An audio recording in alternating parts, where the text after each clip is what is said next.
now we have sound. Okay, Matthew or Briggs, can somebody monitor audio for me again?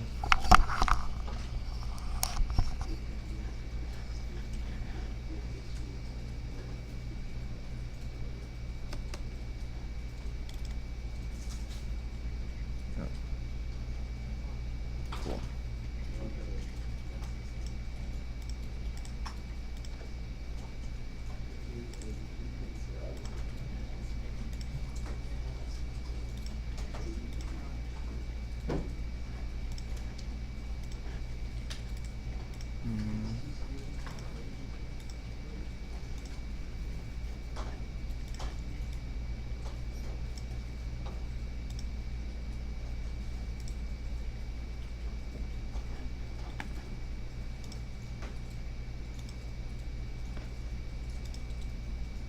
Oh, stop it.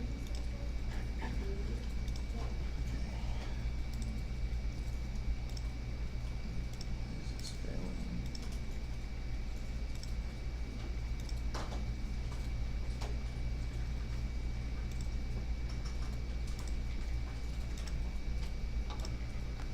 Okay.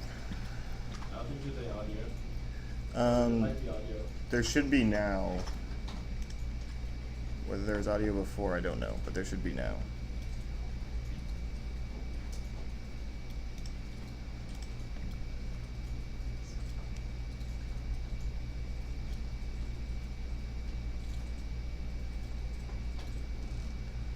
Okay. I'll be here most of the time. There's definitely audio. Yeah, let's say there should be. Okay. You can hear all the clicking in it. Good.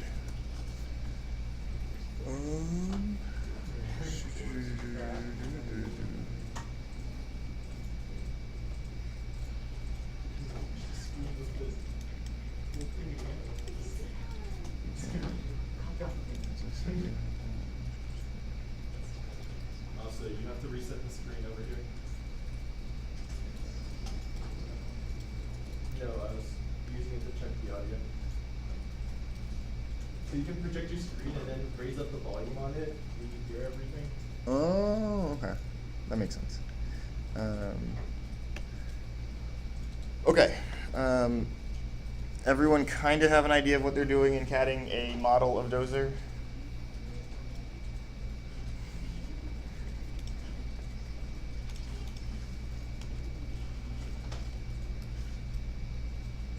Well, that's interesting.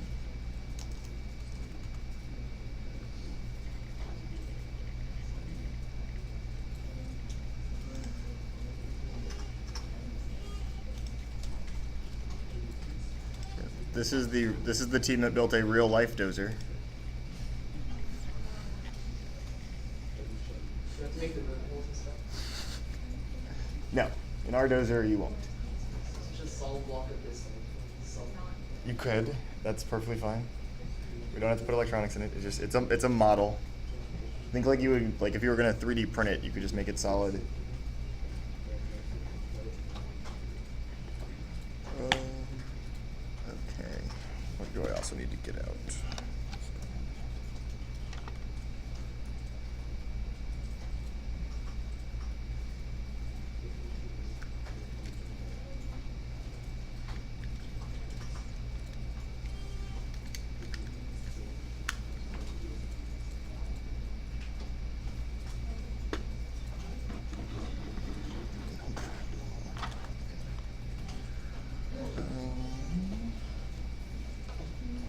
This guy.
here is a folder called COTS. Copy that folder onto your desktop. COTS. Yeah. COTS.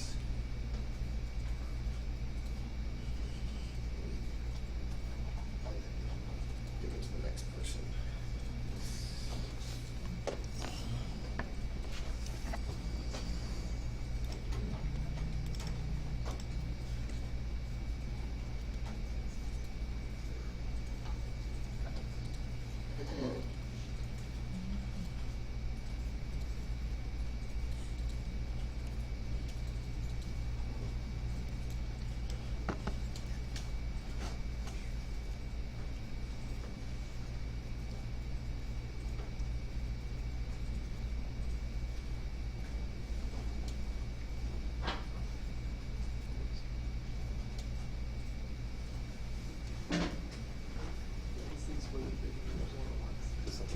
So we gotta constrict this thing.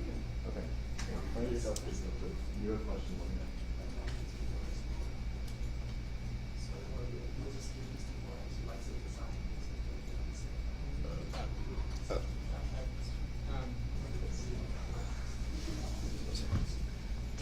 So before when I clicked on something with the smart function, like boxy pop-ups, like change the dimension, or just Well, so you're, right, so because you're not in a sketch or anything, so you can't change the dimension unless you're actually in the sketch. So if you check one forever, and then you put that little dot, you can go back into the sketch and edit the sketch again. So if you're right clicking edit the sketch. Oh, is that C?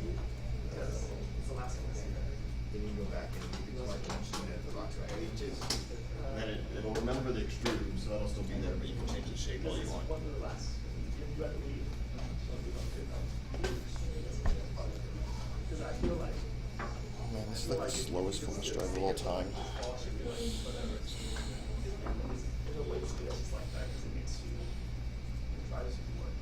Why is this flash drive awful? Well, his computer's down here. You're gonna copy the COD folder off it, but your computer is. You're gonna copy the COTS folder off of the hard drive. You're gonna copy it to the desktop or somewhere. Why are just because they're not good for it? No, just because, I mean, she gave me a lot of MSPHD programs and just leave it up to that. Oh, you mean, So the difference. oh, you mean like with the master? I got a master's PhD and then just leave it up to the master's. Oh, what is it? What's that? What does that mean? What does that mean? MSPHD, they just leave it up to the master's. What is that? After master's science and program is basically the kind of program that everything That's what they all do. so after 2 years they get the master's. Then they just stay or just leave. Let's do my master's. That's what That's the program. Whether you keep up with you. So you take the course online, you also watch it.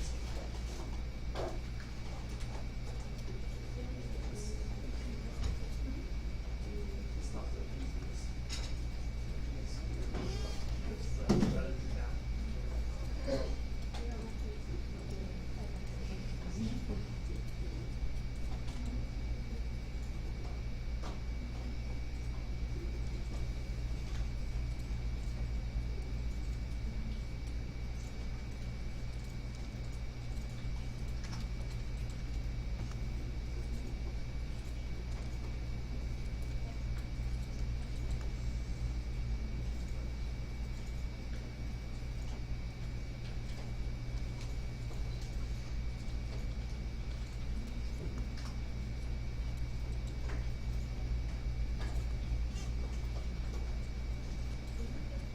Can I buy the, can I download the Presidios off the fence? You do whatever you want. You know how to get them in. figure out how to get them into an assembly and stuff. I mean, I'm gonna give you the COTS folder soon.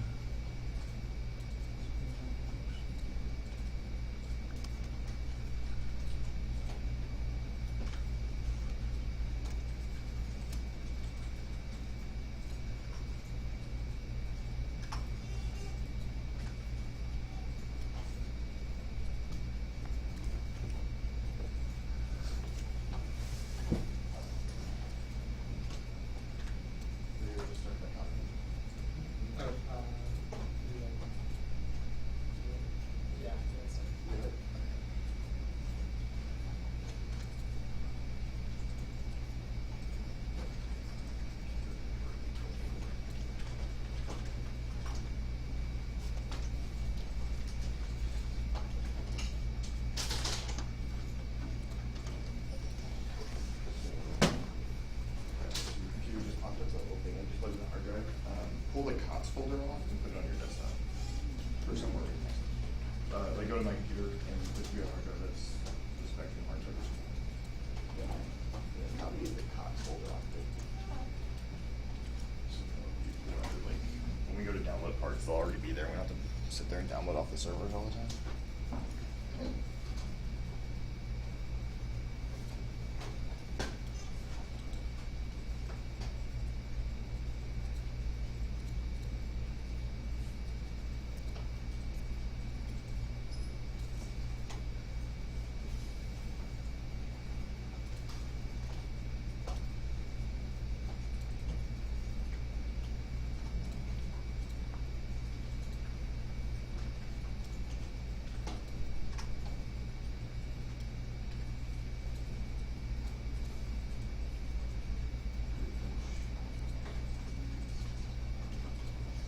Takes a little bit longer.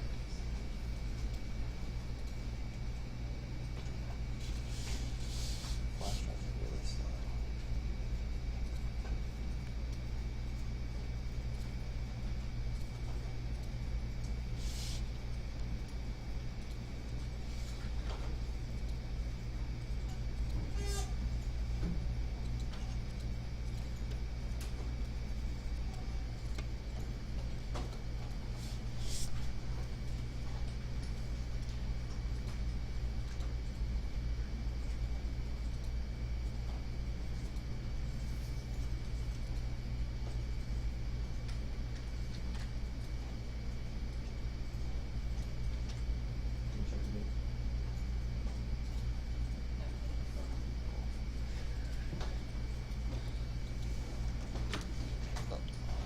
Alright, so on this hard drive there is a folder called COTS. We're going to copy it to each of the computers, but all the computers are over here. So in order to figure out where the computer is, we're going to do this first. And then grab COTS, put it on your desktop, plug it into the next person, and tell them to do the same. And then do that eventually. We're moving the COTS folder onto people's computers. The one that we share on our Google Drive. So we know I can try to go to Google Drive.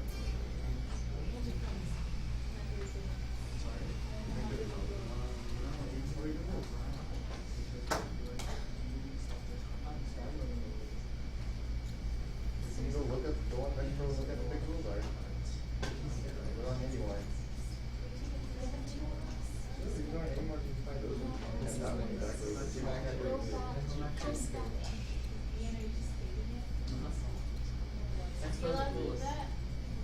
can use it for it and make it work, and we're gonna go, part of the day, we're gonna start using, most of the day, we're gonna start using real parts. So we're gonna have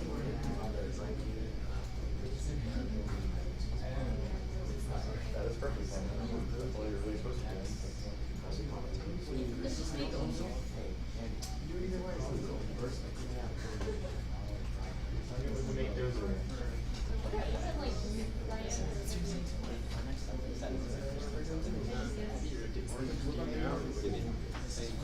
Taking out That's fine. Yeah. What do you So I mean, not really, like in space. Because like the drawing.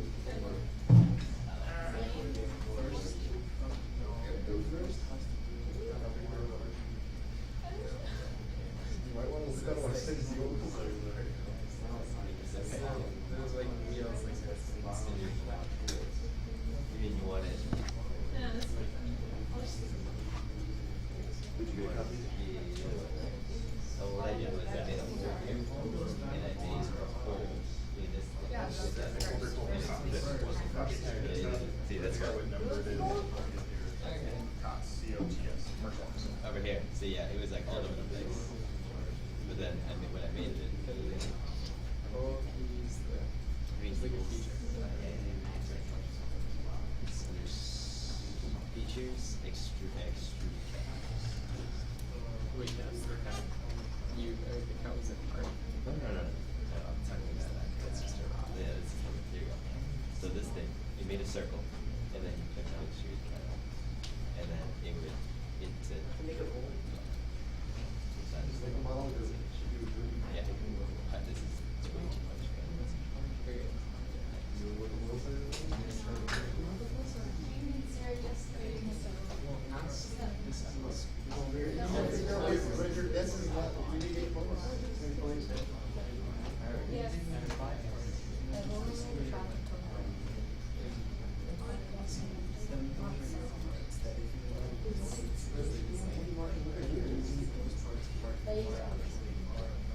I just was looking at videos.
Person copy.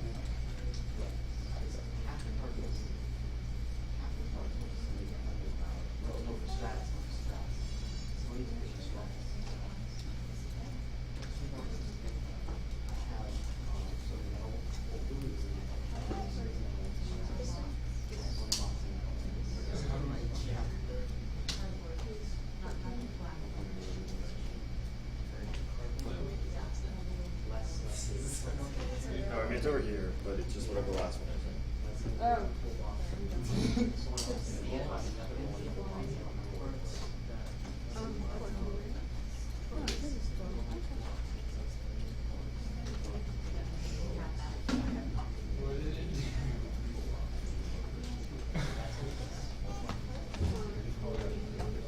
All right. So, where did my mouse go? I'm still using it. Still doing it.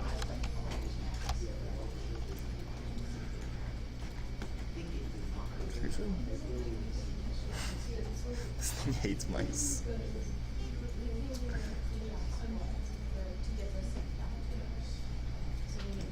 All right.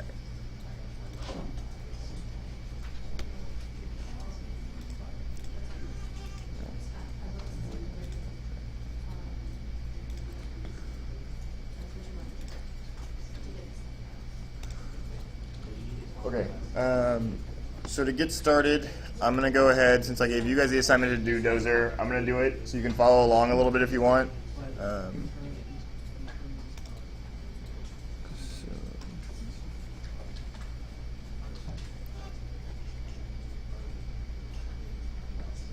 So eventually it's going to be an assembly, but I'm going to start with a part.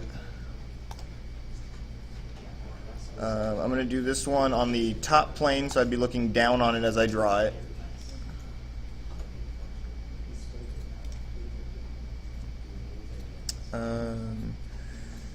Dozer's going to be a bit smaller. It's going to be what, like 4 wide?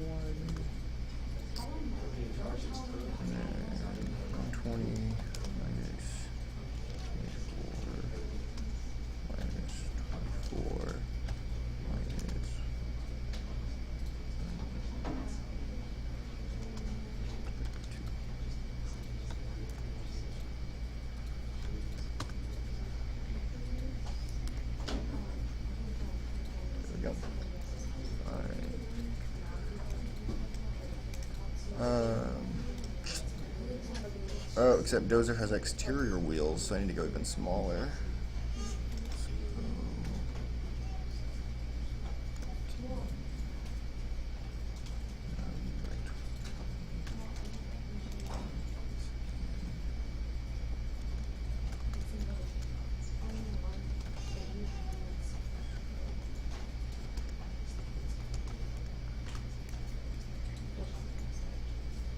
No, that does not work. That is bad.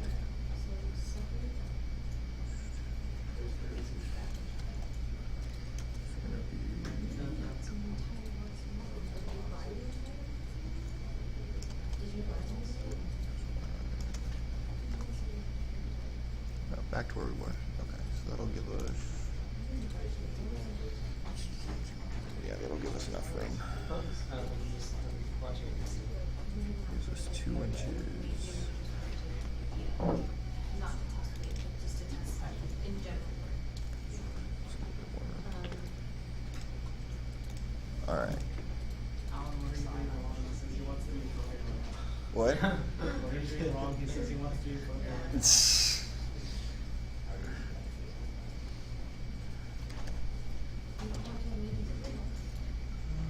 Actually, Dozer's not going to be quite that tall. Yeah, that was my.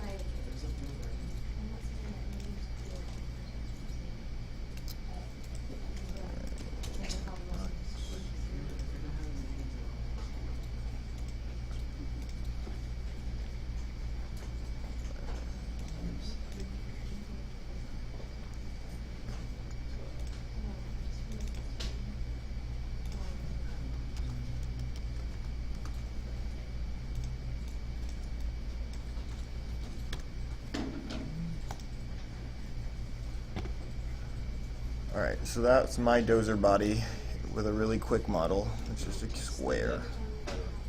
What's the depth? On mine, I made it 12 inches tall by 20 by 34, but that's just to make things reasonable when we go to do wheels and things. We're gonna make the blade now.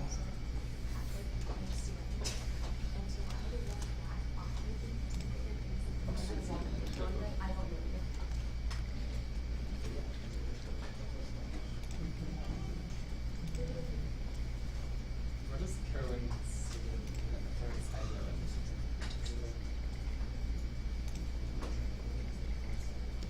It's like the same thing.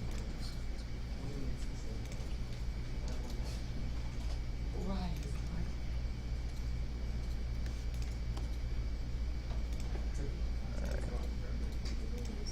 So I'm using the arc tool to make Dozer's blade.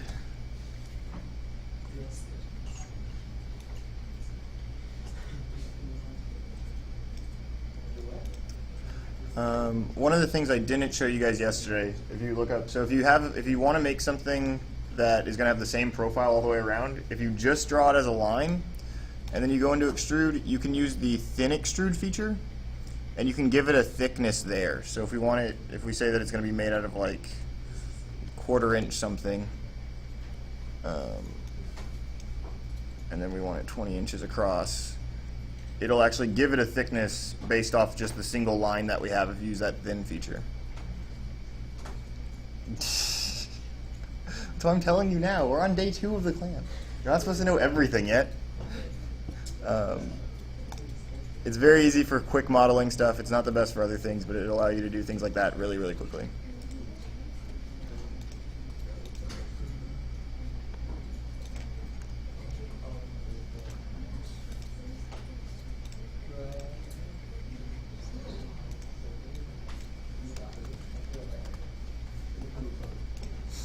All right.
All right, I'm gonna make a new assembly to be able to put those parts together. Start with the body.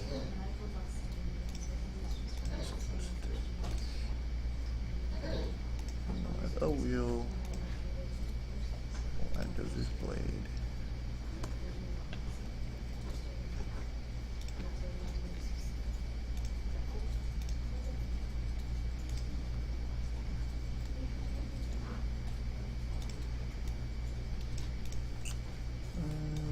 Actually, I don't want to do that.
Let's do this the other way.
One of the things I don't think we saw yesterday either, when you're in an assembly, if you right click on a part or you right click on a part in a feature tree, you can go to copy with mates, and that'll let you insert a part with the mates already assigned to it. So it lists the mates that are on there. So I have this wheel mated to the body of Dozer, and I can tell it that for this I want it to first come into the inside and click there. Then I want it concentric to the outside, and then it'll make a new wheel right there. And you can do that over and over again. Oh, another thing that I did not show that's actually, it's more for advanced stuff, but it'll save a little bit of time moving your mouse around. When you click on a feature, And then if you move your mouse slightly, maybe, of course not, it wasn't want to do it right. Oh, this time it does. So you see that the cursor right there has a little mouse next to it. There's a little mouse with a green check mark over the right mouse button. Those are called right mouse button actions, or RMBs, if you start looking on the SolidWorks form a lot. And they let you do things just by clicking the right mouse button. So instead of moving your mouse all the way over to the green check mark, you can just click the right mouse button when that shows up, and it'll do the check mark for you.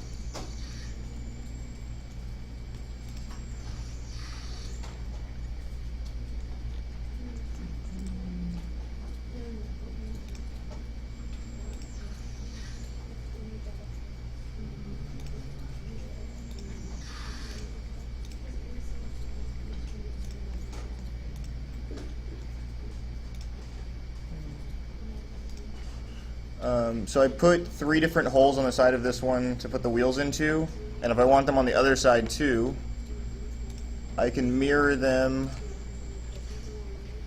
about a plane, if I could see planes. And then it'll put the holes there for me, so I don't have to do that.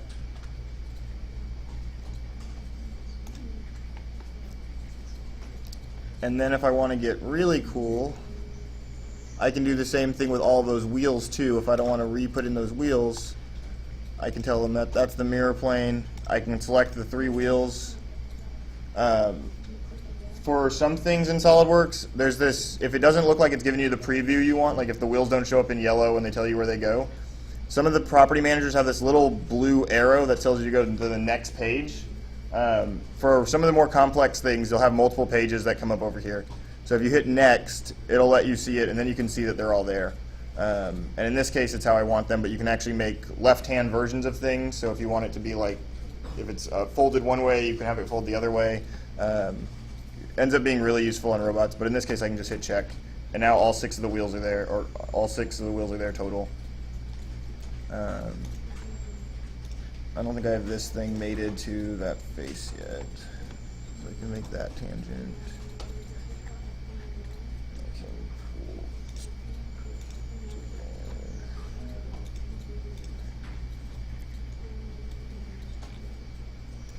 So now we got something pretty close. So I could go through and I could make the eyes and everything. Why did that not? It totally didn't make it like it was supposed to.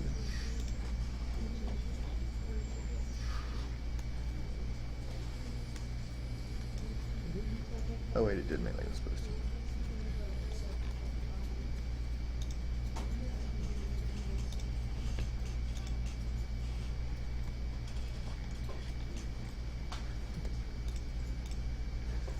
There we go.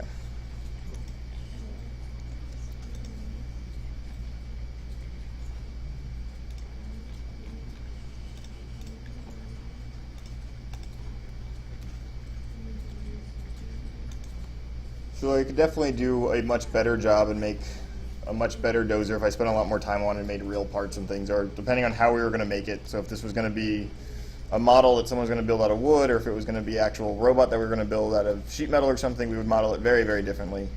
We would never make it completely solid. The wheels wouldn't be solid like this either. I would go get actual models of wheels. I'd figure out a way to finish putting the eyes on him. What? On a competition robot, right. We would not put eyes on a competition Unless you're robot. the frog team.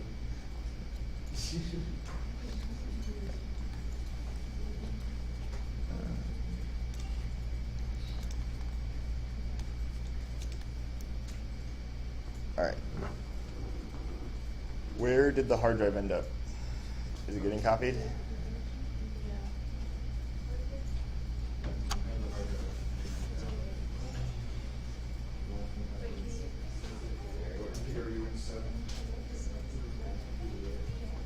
Mary, there's going to be a thumb drive popping up in your my computer, copy it to the desktop.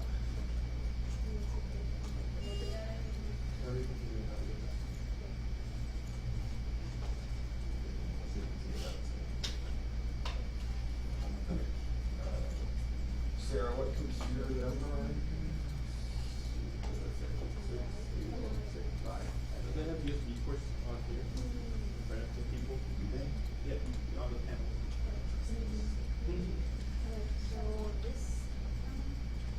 Alex? Yes.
wanna set it.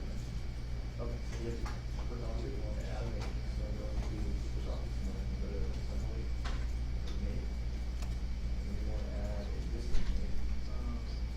From the distance name. You can put, add another distance name, post up. It's that, that you can do it. There we go.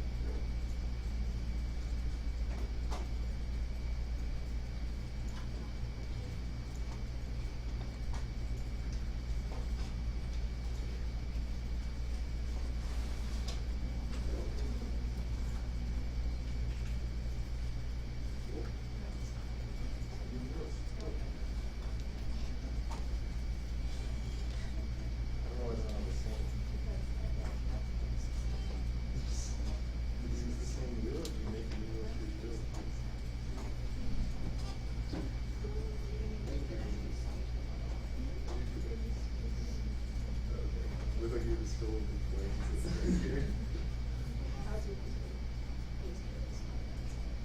So did you? Like, you drew on the page. Not a good idea. Make me play all the time, but you can do it, then you can do it. Okay, so everything's in a single part. Yeah, okay, that's reasonable. You have a line here?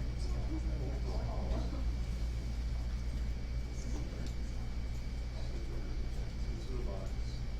Everything else is open. You will talk. Open that. This is part of the part. You'll put it. It's part of like the plan or something. Oh, I see what you're, yeah. Feature it. Everything is. I understand feature it. Everything is. So you can come up with a mirror. The parts there, and you can tell which one. You can make it from that one. Okay, so then make a plane really fast. That's a good point. Use plane. You put on both sides of this. You put on both sides of the box. And then it gives you your plane. So then, everything.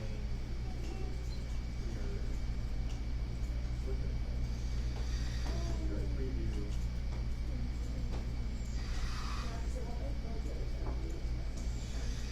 Well, because that's part of the.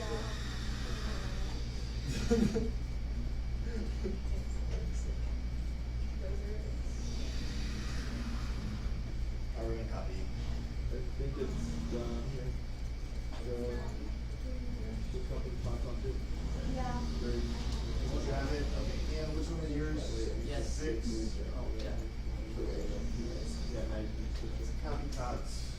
What are those 2, 3, 4? Okay. Both of you should get a thumb drive coming up. Copy the tots off, hold it off. Copy parts between, Parts of a parking kit part. Should never have to do that.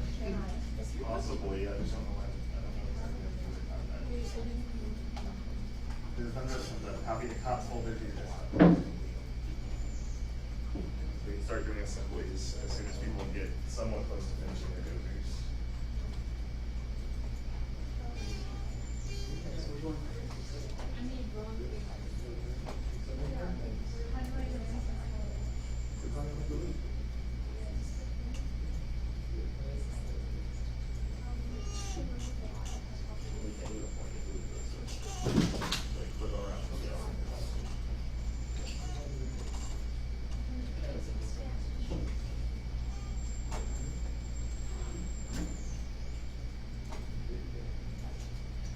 Oh, did you have it as a, so you didn't delete the whole, okay, so you delete the whole feature. Okay, so, so now if you want to get rid of that, so you could just right click here on that feature.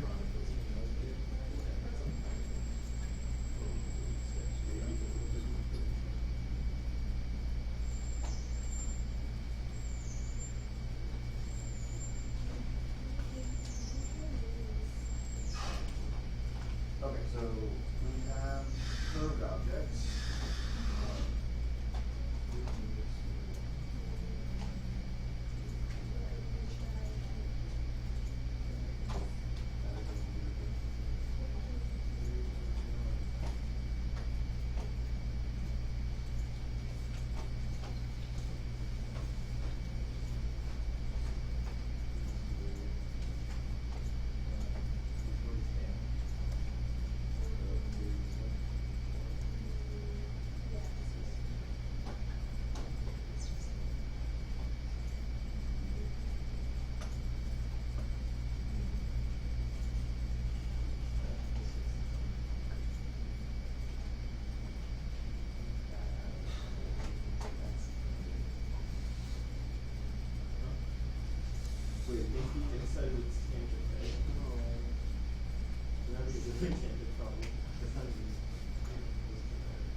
So,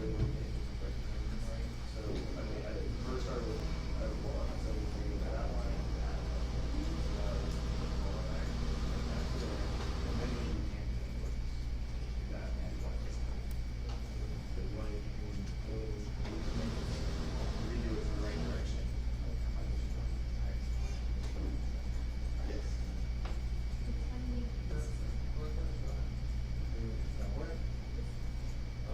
So part of that is how you sort of draw parts, but the easiest way is the whole bolt is the air piece.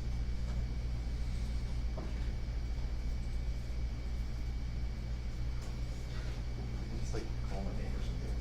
Feel free just to yell at me.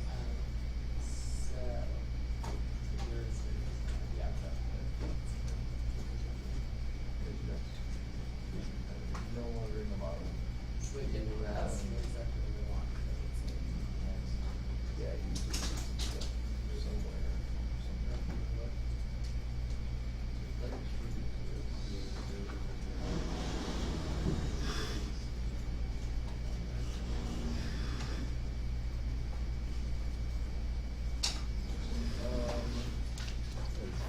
Don't use section 2, just 1. Yeah, that outdates the group. Yeah, I think that was fun. Put in the right stuff, whatever that is. You're welcome. Yes.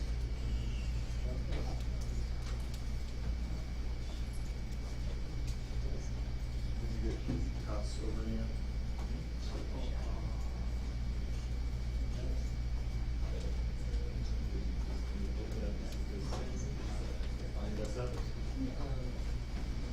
Oh my gosh. It doesn't show up as a required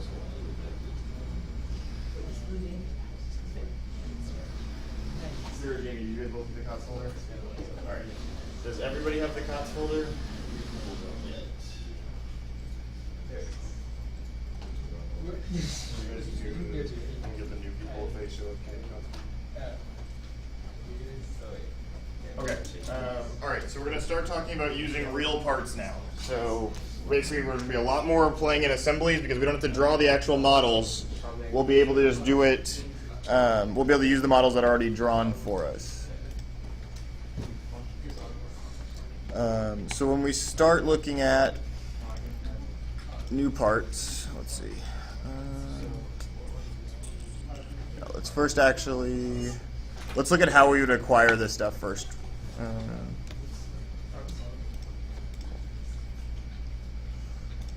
So when we start talking about actual robot design, most of what we're going to look at are parts that already exist. We're not going to, there's some stuff that you have to custom make, but a huge amount of it, the entire control system, you know, you purchase that, it already exists. What next year will be the Robo Rio and all of your speed controllers and all of that stuff. All your pneumatic parts, all those already exist.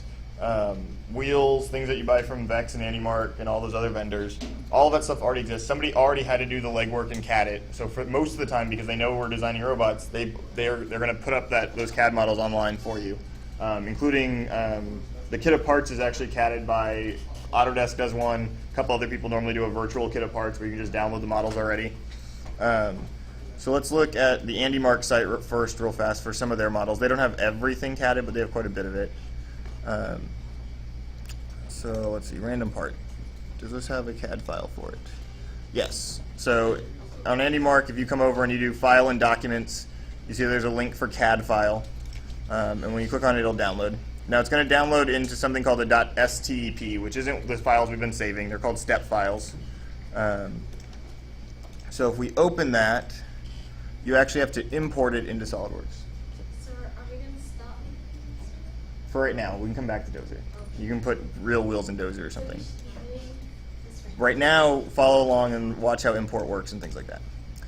Okay, so if we come back over to the downloads, we can actually download, or we can open up the correct, you get the part, and that brings in the whole part. Except you see that it says this imported body. And it's basically going to always do that. There's a couple ways that you can fix that, and we'll look at one in just a second. But for the most part, that's fine. You can leave it as this imported body. You don't ever really need to modify it. You're not going to be manufacturing these, so you don't have to have every little feature or anything. But then when you do import it, you want to then save as and put it wherever you store your COTS folder. You guys all have a COTS folder now that you can use. We use the one that's on Google Drive that we have. Ours has an AndyMark folder. Doesn't have a hubs folder in there yet. So we'll make one. And then we'll save the hub in there. So now it's saved as a SolidWorks part. So now we could use it in assemblies. We could add this straight in, and we'd be able to put this hex hub right in there with everything else that we're doing. If for some reason we wanted to see if we could bring back some of the actual SolidWorks features, like the extrudes and cuts and everything like that, you can right-click on the imported stuff and do import diagnostics.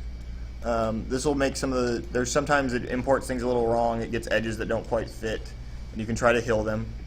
On most things it works. Then you can also use FeatureWorks to do recognized features. This doesn't always work, this only sometimes works. Let's see. So if you're importing sheet metal, it works pretty well. You tell it it's base flange and it works. With this guy, let's see if it actually can recognize some of the features. It may, and sometimes it even rebuilds wrong. So you don't want to do this on every part, but if it's something you really need to be able to change and edit, or you want to actually manufacture it, it's useful to be able to do it.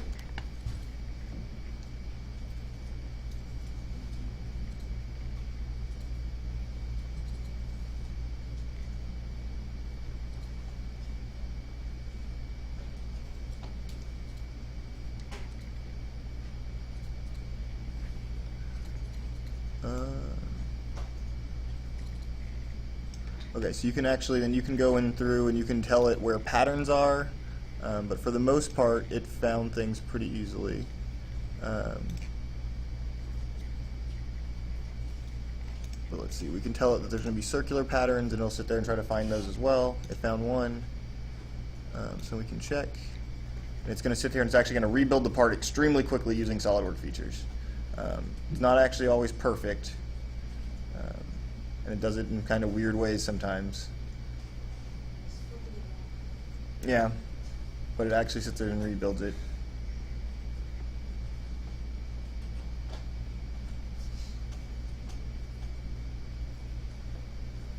So now you have it, and you have a full SolidWorks part, and you have all the cut extrudes and everything else that you would see that you'd actually build. This is probably not the efficient way to do it, as it probably did a bunch of these circles one by one instead of doing a circular pattern and a bunch of other things like that. But it does give you the part, so you can go in and edit something. If you wanted to get rid of some, yeah, there's a bunch of little cuts and things that it probably doesn't need. But if you wanted to make this hub, except you wanted to change this hex to be slightly bigger or something, you could do that with this cut extrude. You could edit it now, and you can make it a little bit better. So that happens for most of the AndyMark parts. Let's look at how Vex Pro does it. That's the other one where you get a bunch of stuff from as well. VexPro.com. Oops. No one saw that we were doing that because I was showing the browser. Oh well. So for them, we can pull their hubs as well.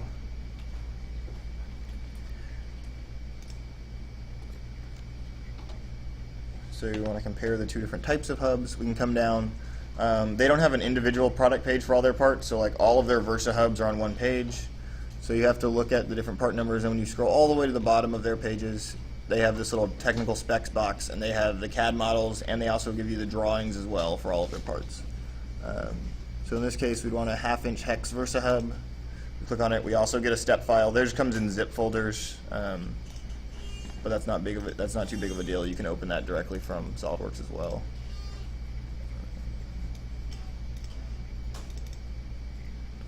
Or not. Sometimes, depending on SolidWorks, because you can drag it in sometimes. Otherwise, you sometimes have to extract, just like you extract every zip.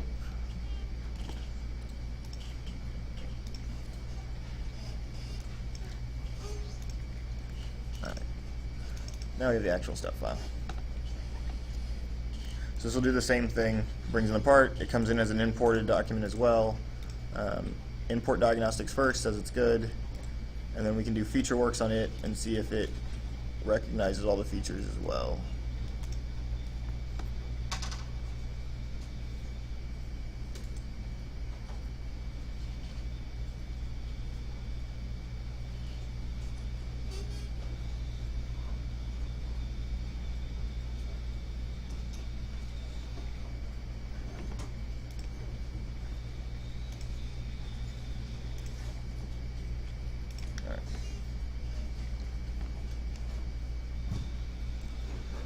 So it's going to go through and do FeatureWorks, and it's going to find all the different patterns and things.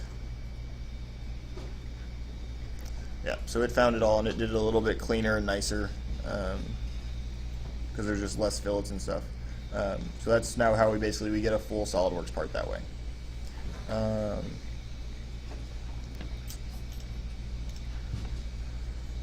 Let's quickly look through the COTS folder. So you guys should have the COTS folder now. So this is the one that Spectrum uses when we need to get all of our COTS parts. So basically it's not complete by any means. It's added to every year when we're making stuff. But we put it in here so we don't have to re-save it as a different model, and if we modify it and things, we can make it work. Included in this is 610's COTS library. They had released one a little while ago that's very good. So it's very organized in things as well by part number, a bunch of other stuff. Ours isn't as organized. For the most part, it's done by vendor, so VexPro and West Coast Products and AndyMark all have their own folders. Some of the other stuff isn't, where we get like hardware. We have different bolts and nuts that we'll sometimes put in if we want to make the models look pretty. Some of the electronics go in a different folder and things. Also, the kit of parts folders get a little messy when we're trying to find some of the kit of parts electronics, but they're in there somewhere, and it could definitely use some cleaning, but for the most part you can find everything that we need without too much work.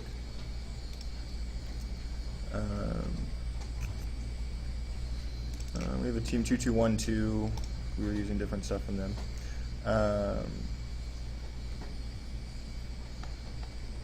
Okay, so when we start doing bigger assemblies, you start with a new assembly, and then when we add parts, we're going to add stuff from the COTS folder. What do we want to make? Yeah, go ahead and make a new assembly, and we can pull in, let's see, I think in, nope, 2012, maybe? I'm trying to remember where the kit chassis is. Somewhere we had a kit chassis, but I don't know where it is.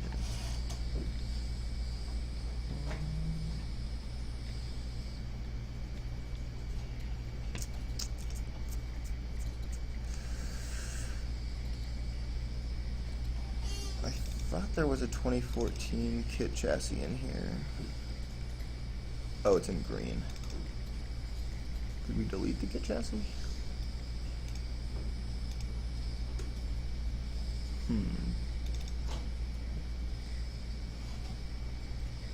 Oh, here we go. We can pull up a big assembly. Okay, so if you go into COTS AndyMark, you can pull in either of the 2011 C-base chassis. You can see what some of the bigger COTS parts look like.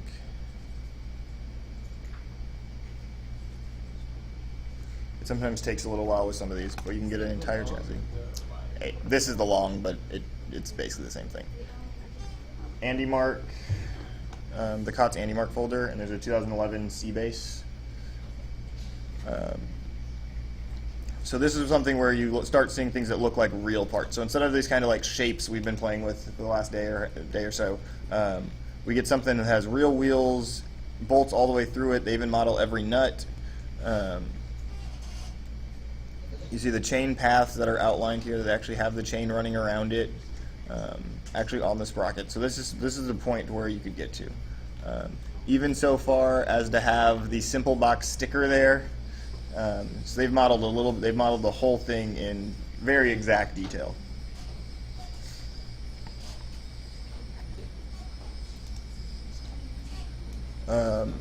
If you drop down over into the feature tree, you can see where it's all at, and you can also see all of the mates that are involved.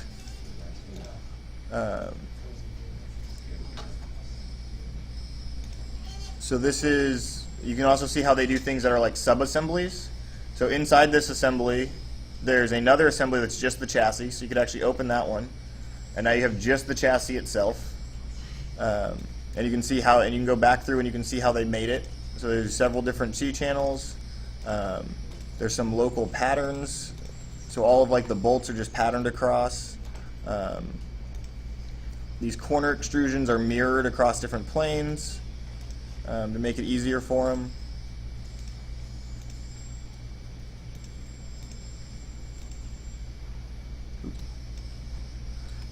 Yeah. So you can get all the way down into each individual part if we need to. So this is basically, on most of the robots, you don't have to model every single nut and bolt just because it'll take too long. But as long as you're using concentric mates and you're making sure the bolts would actually fit and that you leave clearance for the bolt heads and nuts and things, you'll be pretty good. But otherwise, this is kind of the level you want to be at. You want to be able to actually have real extrusion. You want to know where every single hole is, because it'll make manufacturing of the actual robots far easier.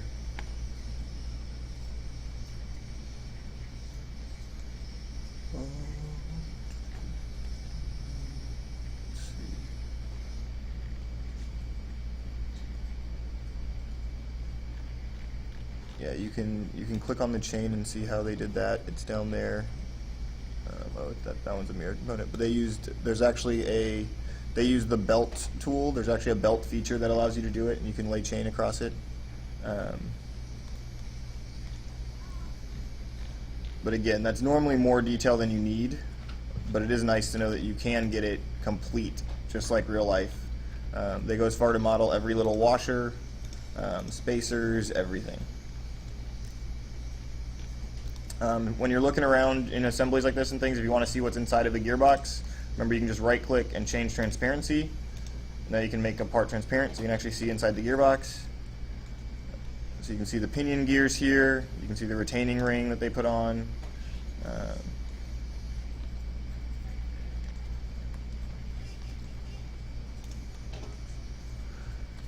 This is also a good way to figure out what like gear ratio something is running at, because you can actually click on it and most of the time they're labeled properly so that we know that this is a 56 tooth gear and you don't have to sit there and count teeth, which can get really annoying.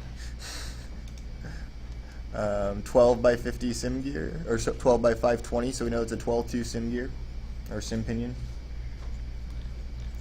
Same with the sprockets. We should be able to click on those and see that they're 26 tooth, 35 chain, because they have the part number there.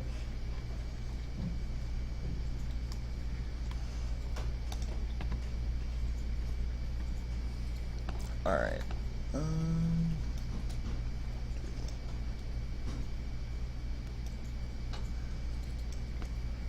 Okay, so for right now, let's see if we can pull up. Oh, I think I have it. Let me make sure I don't have it already in COTS, because I want you guys to have to go get something.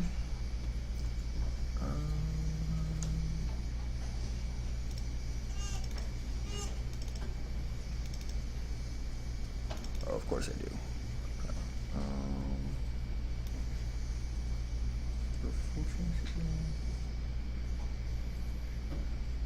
don't think it is. Okay, so let's go ahead and go back to, if we go down to the Vex Pro website, we can go to Structure and their 2014 Drive in a Day.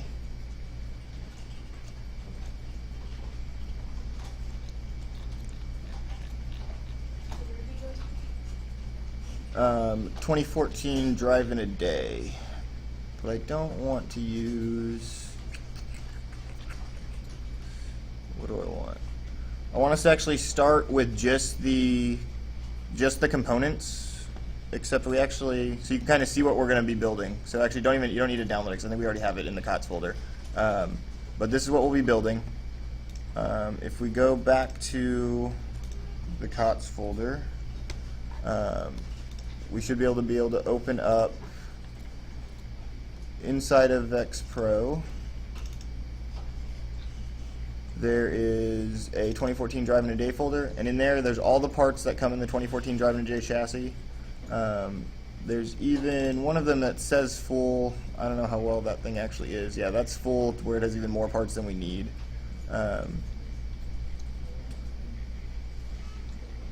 But so what I basically want us to be able to start doing is I want to add, so you can start with this. This is a perfectly fine assembly place to start with. but we need to add sim motors to it, and we need to add wheels to it, so we can actually get this to where something would be closer to a robot.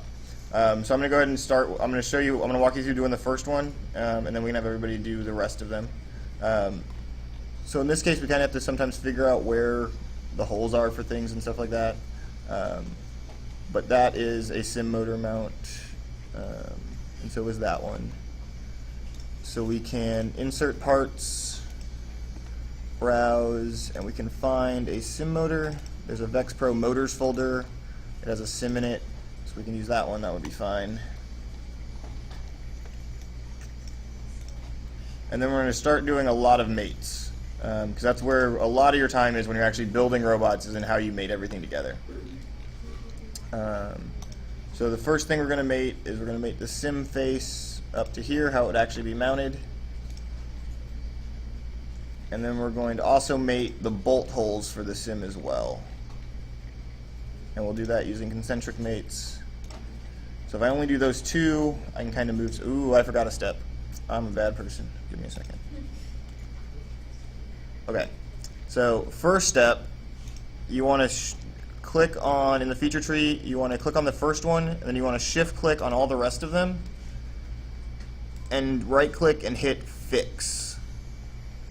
Because that at one point was a step file, it doesn't have its mates in there right now. So eventually we could go back in and we could mate every single hole, and we could mate every single face, and you could make this whole chassis to where it's going to stay together with actual mates. But if you just fix it together right now, if I start dragging it, I can't move the chassis, and that's all we really want right now. I'm going to go back and do what I did with the sim again. I'm going to mate that face. We're going to mate a bolt hole.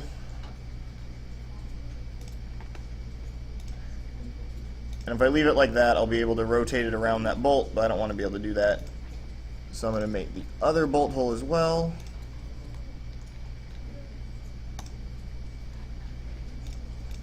And now, just as if I had actually screwed it in real life, this can't go anywhere because it's fully defined. It has both of those concentric mates that tell it where the bolts are, and it has the mate against the face to tell it that it's pulled tight against that face. So I'll import another sim. I'll put it on the other side. So you do import components, browse, VexPro, and there's a motors folder. And in the motors folder, one of them is a sim, and one of them is the part for the sim.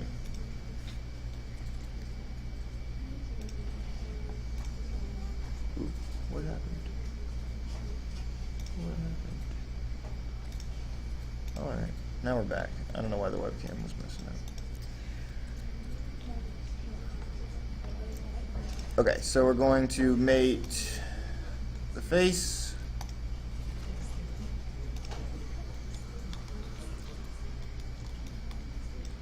We're going to mate the bolt holes. And click here. Remember when I was talking about the right click button? The mouse comes up so I can right click and tell it that that's what I want. And then we're going to again mate the other bolt hole. And I can use the right click button to say the check mark and say yes.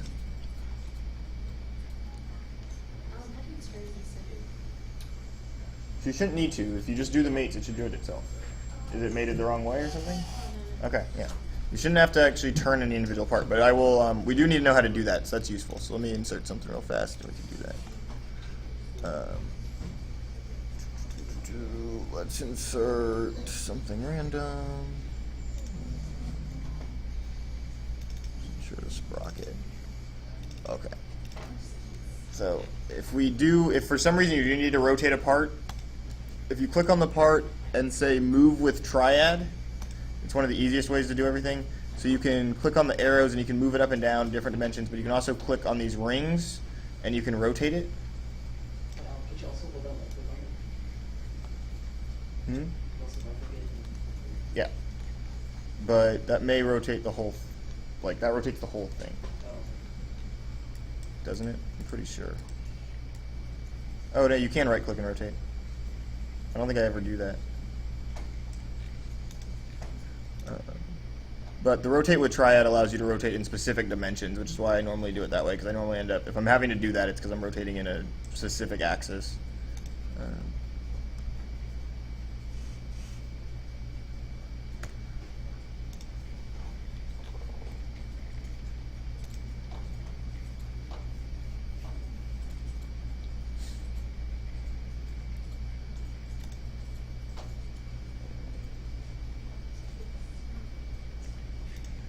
Alright, so I'm going to delete one of the motors and I'm going to add it back again. So insert components, then browse. We're going to go back to the VexPro folder, motors, sim, and insert the sim again. We're going to click on mate. We're going to click on the main face of the sim because that's the one that's going to be butted up against the metal. And then we're going to click on the inside of the metal where it's going to go. And that'll move it around for us, shouldn't have to do anything. If you can't see something, even if the mate is open, you can still click and drag parts if they're not defined and it won't do anything. Only when you click and let go without dragging does it actually select it. So I can click and drag and it won't select any of the faces or anything like that. So then I can select this as the hole that I want to use. I want to come in here, the one that has like the 3 holes in a row are the ones that I want to use because that's where the actual sim gets mounted. And I can select that one and hit check.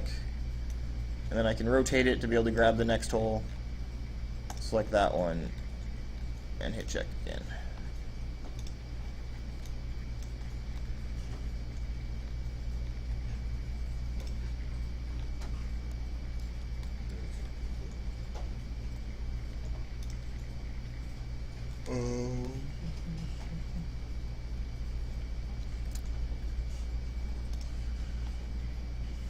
Now that we have 2 in here, if we want to add the other 2, if we want to add 2 more in the same spots at the front, this is a good time to make some reference geometry and use mirror parts.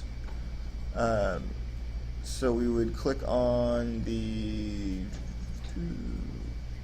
where's the reference geometry button? Reference geometry, there it is. And then for mid planes, which is what we want here, we can just click on the front and we can click on the back and it'll auto select mid plane and it'll put a plane for us right in the middle of the robot. And now that we have that, we can use the pattern tool, which also includes mirror. It auto selected plane 1 for me, but you could also click on it if it doesn't. And then we can select the components we want to mirror, which are these guys. We'll use the arrow to go to the next button and we'll look at this, the example, see if that's what we want. That is. That battery holder's in a bad place because it's cutting through the sim we're about to put there, so we'll probably move the battery holder. But then we can hit the check mark, and then 2 more parts show up, and they're ready to go.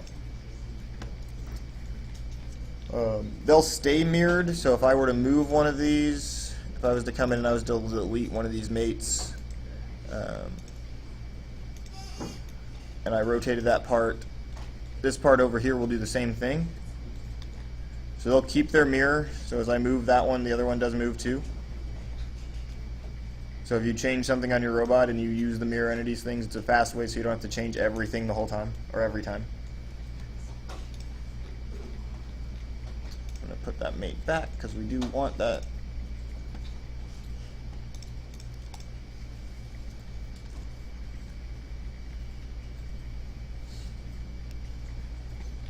Alright. I'm going to redo the mirror feature.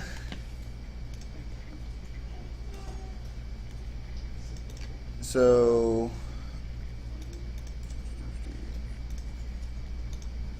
alright, so the first thing we do is we create the mid plane again. So we do reference geometry plane, and we're going to click on the front and back of the chassis because we want a plane right in the middle of them.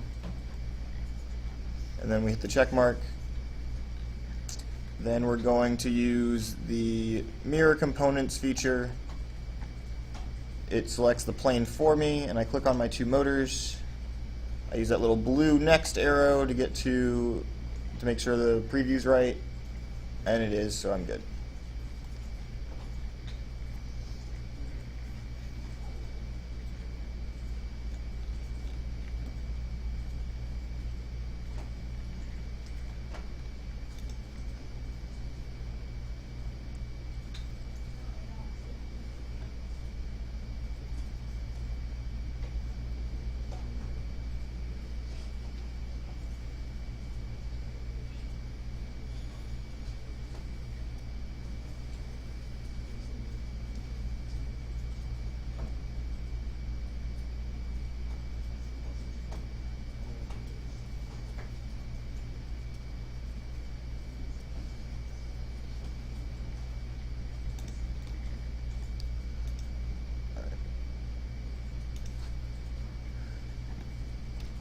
So you shouldn't have to, let me get back and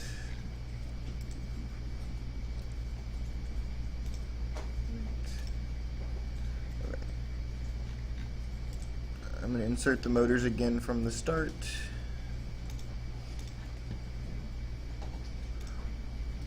So we're going to find the motor. So I don't have to click and drag it at all. Once I know where it is, it's all I really need, because we can navigate around space. So we're going to use the mate tool to do all the moving of the motor for us. So we click on the front face of the motor, and then we click on the inside rail, and we see that it's highlighted. We click on the inside rail, and it's going to move. If I can actually click, it's going to click for us, and it's going to move it for us, so we don't actually have to move it at all. That's all we need to do. Then we hit check. And then we come down to the motor. Again, we don't need to move it at all. We just find that inside bolt circle, and we see that it's highlighted. We click on that, and then we find the same circle again on the drive rail, and we click on that one. And the mate's going to do all the moving for us, so we don't have to move it. The only time we have to move it is if we can't see one of the things we're trying to click on. But we can see this one again, so we're able to click on it if my mouse wants to work. And the next one. And in just a few clicks, we have it mated in position just like we want it to be.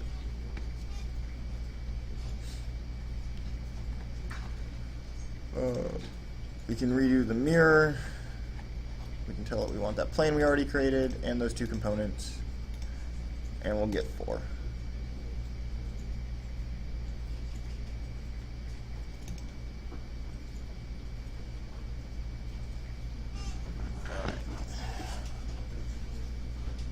Doesn't have motors in place yet. What are we doing?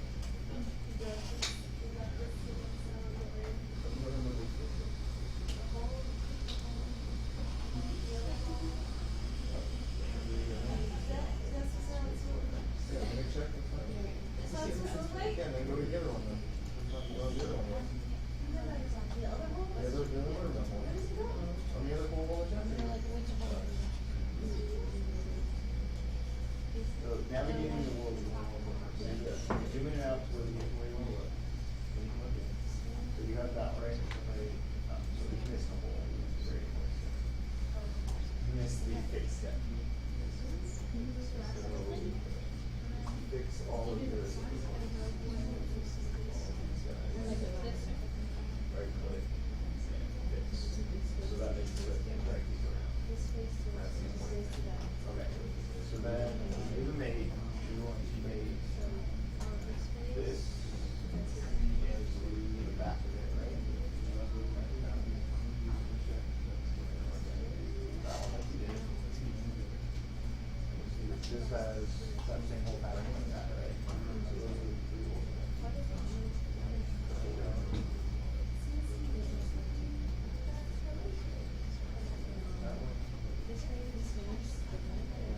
That one. That one.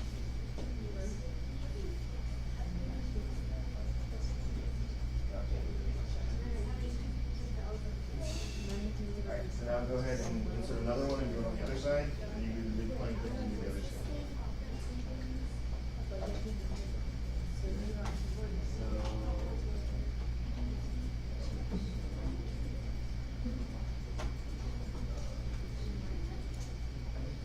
Oh, so you inserted it, you're doing something, so you're already fine. Because since you inserted it in a whole assembly, you can't drag these independently right now. So you're good. Because I opened that and put it in there, but because you have the frame as a separate subassembly, it's okay.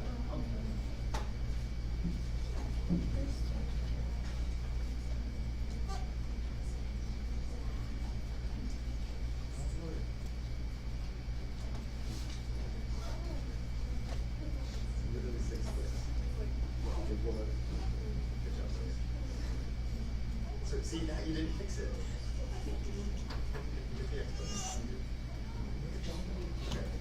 Now, so click on the top one, shift click all the way down to the right before it.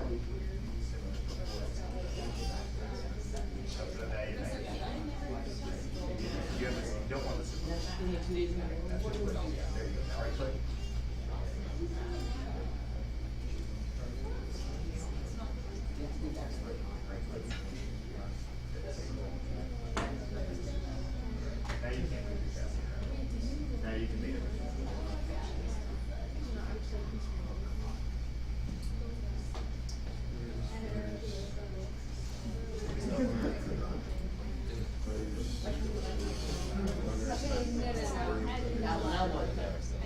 Getting there?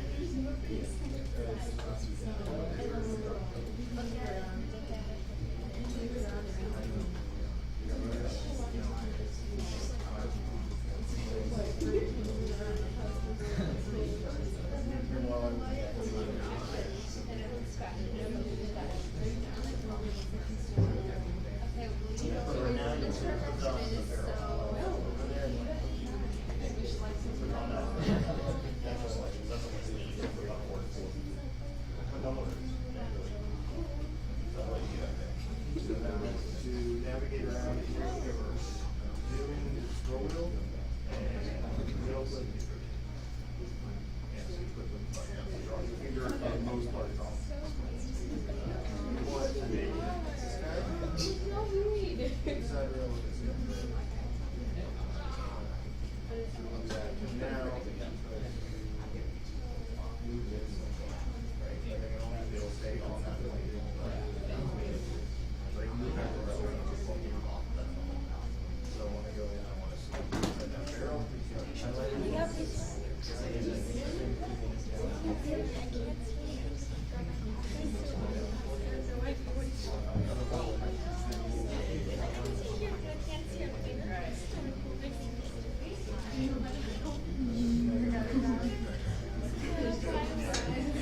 Two, you can do here if you want, or you can do all four.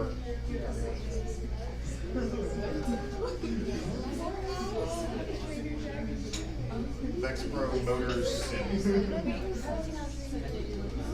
Oh, right. So emotional. I have the knowledge of You insert all. Now you don't need to use mirror, you insert all. The mirror saves you time. So you insert two and then you mirror. So you can delete two and I can show you.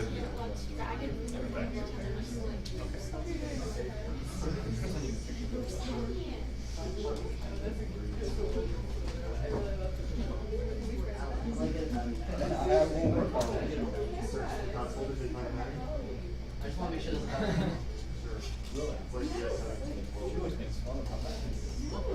The brand, the model of the battery, yes, that is.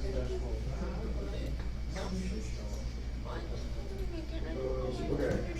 Happened a couple of few weeks ago. Once a morning, I was very No, we need to find, okay, once you have all your motors in place, look through the COTS folder. You want to try to find the 12-tooth pinion gear for the sim motor. Then we're going to get that concentric on the sim shaft. It should be in, I imagine, Vex Pro gears, but I could be wrong.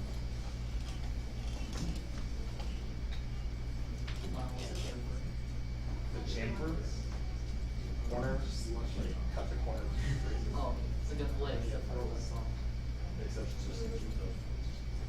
It's like if you were to take something, like a corner on the sander, just put it straight on the sander. It's a sharp play. You get a flat. It would kind of matter. Yeah. How do I put this into the? So when you put everything in the Well, I put it like umbrellas and then. how do you get to the hole? So there's a few times. So if you can't see it right, one, you have way too much stuff selected right now. Because you have more than, see how you get this error? Exactly. Try to select the sim. So if you have this in, and you want to click and drag, you don't want to let go and left and drag.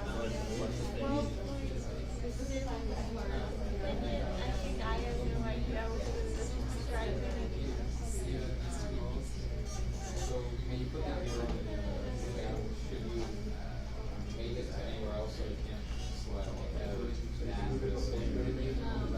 I don't know why they do.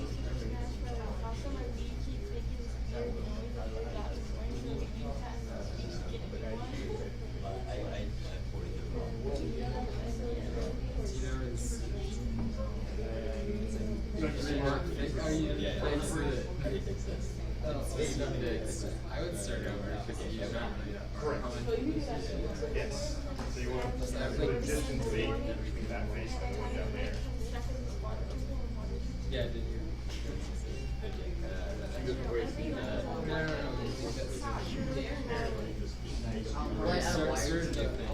Stop adding wires. Because the first thing you add is always fixed, so it should add. Okay. distance, so if you can keep looking down, there's one that has like a box next to it. Yeah, there you go. So you make it reasonable distance. Exit that, insert,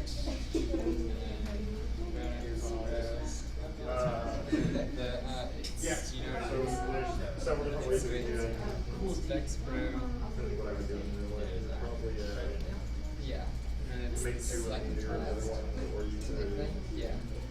you could have made a sub-assembly that has a motor in the gear, and then sub-assembly in 4 times. But we're doing that right past that now. Here's one of the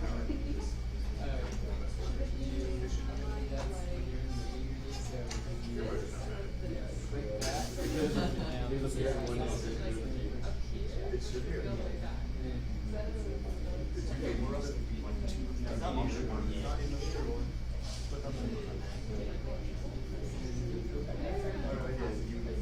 The other one, really don't. Shouldn't be able to drag. If one of them is fully mated, yeah, see, there we go. Oh, that. Yeah. Yeah, that would be it. Probably control V and fix it.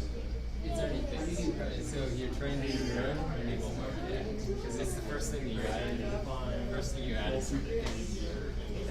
Over that side. They try to.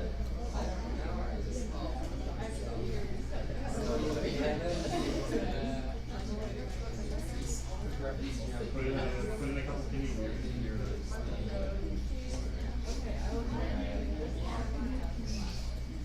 There you go.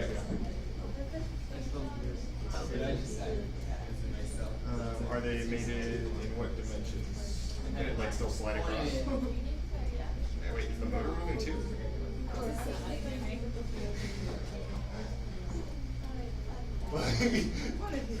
Yeah, so add some mates. Make it so motors don't move.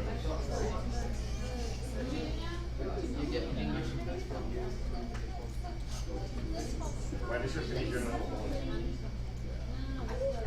What do you do? Where is the bigger from? Is it downward? Alan, feature once failed. I'm trying to get the whole thing. Alan, feature once failed. Just cause.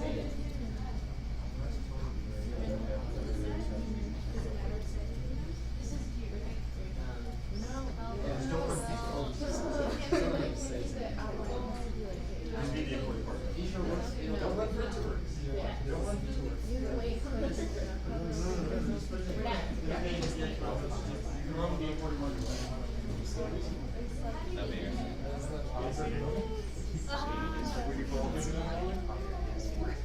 be good.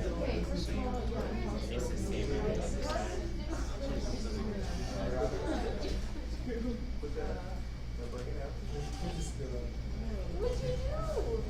It was not like that.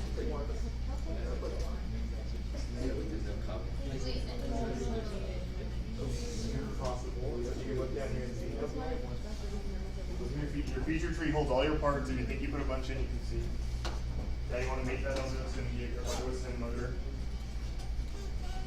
Also figure out a way to do some sort of distance mate to hold it laterally on the shaft too.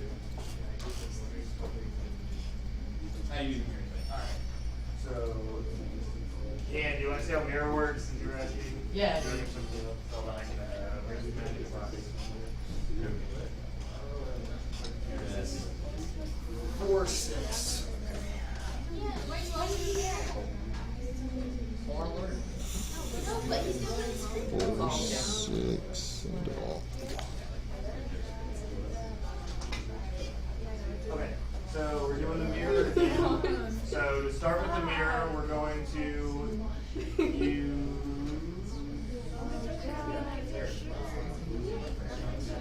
We're going to start with reference geometry plane. We're going to select the front and back of this chassis. And it's going to default to giving us midplane, which is exactly what we want. So then midplane is right there. We hit the check mark, and now we have that midplane. Now, doing that, we're going to then use the mirror tool, which is hidden underside of the pattern box, the linear component pattern. There's one that says mirror. It's going to auto select the plane for us, and then we're going to come down here into the components to mirror box, and we're gonna select the 2 motors. And then the most important thing with mirroring, you get to actually put this little blue arrow, and then it'll show you the preview. You can make sure that's what you want. If it's not, you can use some weird things to mirror in different ways. It'll be all funny. It'll move motors around. That is what we want. So now we have it. And you can't drag them around, so they were all made.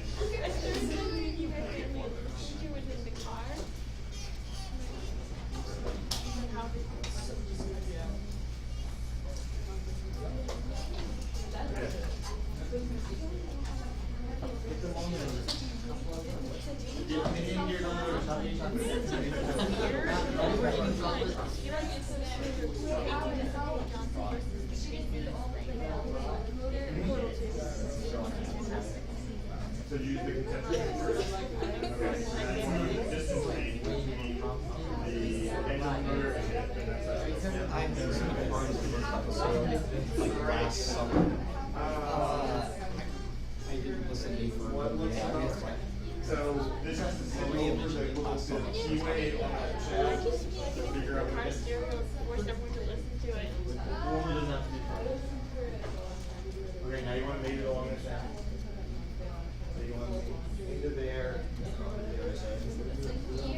So like the face, the 2 faces that are parallel are going to touch each other, so we don't want them to touch.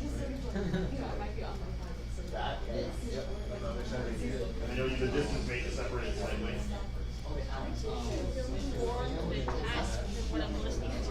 That's why I have to do that thing that I'm listening to. That could, the key seat and the keyway in theory should line up, but it's CAD.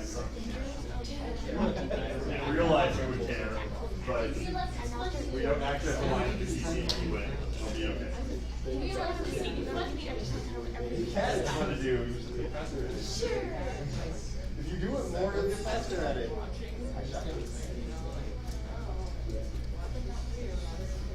Okay. What did I tell you guys to do? I told you guys to find a 12th tooth pinion. Ooh, alright. Gears. Look at the files already there. How useful. Okay, so one of the ways that I'm going to show you guys how to put in the pinions really quickly. So you can mate this to this one concentric. And then you can mate this face to this face, and you can give it a distance. Oh, man. Why does it never do that? It really does. That's not it. So many button presses. Okay. Okay, so concentric mate was all I did. Let me go back and do that. All right, so this is just put in. How is that already mated? What's happening? I thought I did that. I'll do that too. How? Why?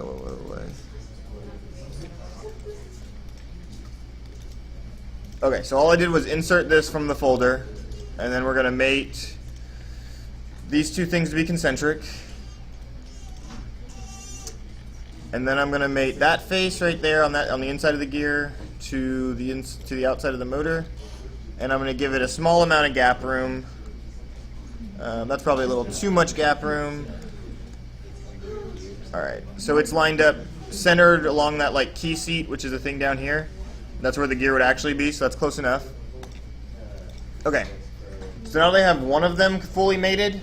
I can very, very quickly copy with mates. Actually, I can even, and if you want to see how you'd make these actually parallel, so you can use the parallel mate, and now they're parallel, and now they'll actually look like in real life. You could redo the same procedure 4 times if you wanted. The other thing you can do is right-click, copy with mates, and then you can come down to the next motor. You can tell it to be concentric with this one. You can tell it to be distance mate with that, and you can tell it to be parallel with that. And then it finishes it, you hit the check mark, and you go to the next one. Concentric, distance, parallel, and we're done. So in 3 clicks, you can do entire parts really, really fast. And they're fully mated and everything, ready to go.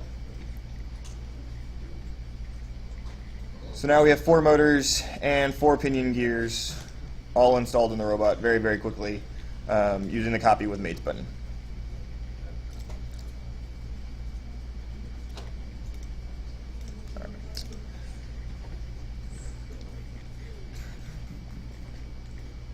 Okay.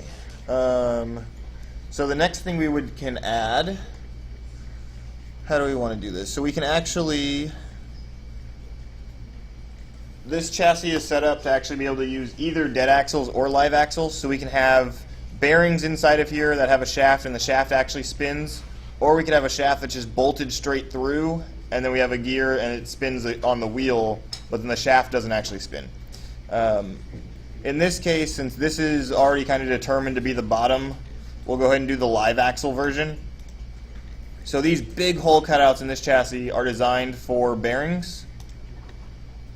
So we can do insert components, VexPro bearings, maybe if I had a 1/2-inch hex bearing in there, which I don't.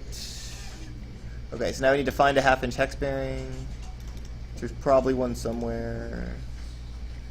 Let's see, bearings folder, probably in the bearings folder. There we go.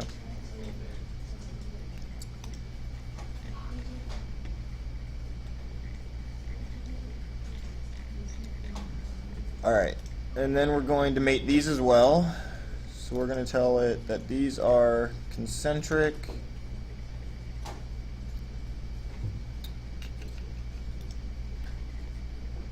Depending on how you wanted to construct it, you could decide whether the flange is on the inside or the outside. That's kind of it's a choice based on what you want to do. In this case, I'm going to make it on the inside. So now I have a bearing that's mated. It will spin, so you can actually see the hex spinning. Now that we have that one and it has its mates that we would need, we can do the copy with mates thing again. We can choose a different concentric face and a different coincident face, and we get our next bearing, and we can do this 8 times and we can get all of our bearings in very little time. If you use the right mouse click thing option again, you can do it even faster. You can just click the concentric bit, click the coincident, and then right click, and in 3 clicks you can insert a bearing very quickly.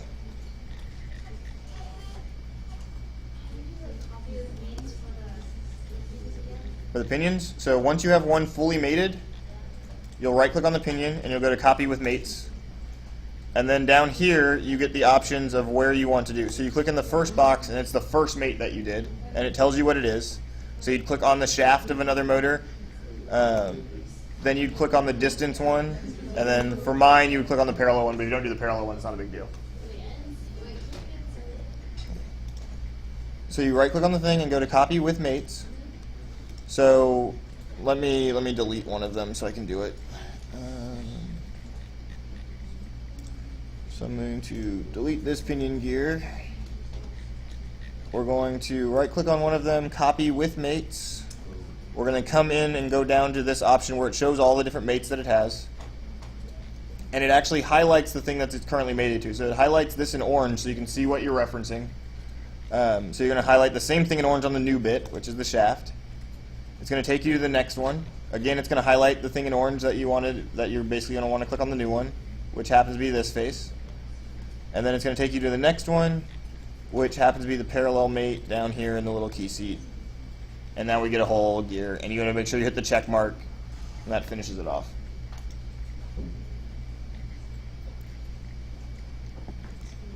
We can do the exact same thing to finish up the bearings because we weren't quite done. I think I had 2 more left. So we can right click on a bearing that I have mated, copy with mates, come in here, tell it that it is concentric, and I want that face. So we hit the check mark. We can do the same thing again, and we were able to put in 8 bearings really, really fast.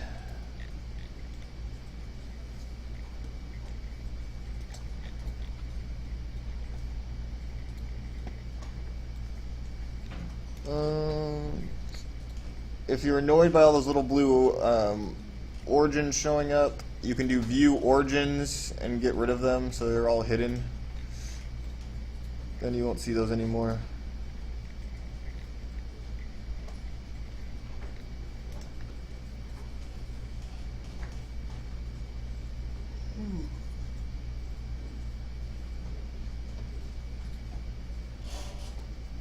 Which bearings are those? In the bearings folder, 1/2" hex. File open. Bearings, 1/2" hex bearing.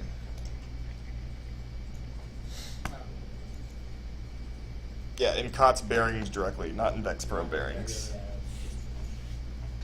Yeah, like I said, not the most organized COTS folder in the world. There's lots of duplicates in it probably. One of our projects in the fall will probably be to organize that, but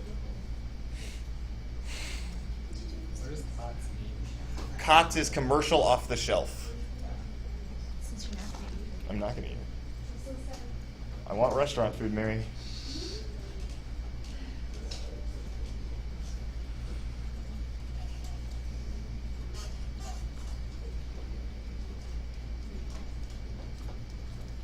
Okay.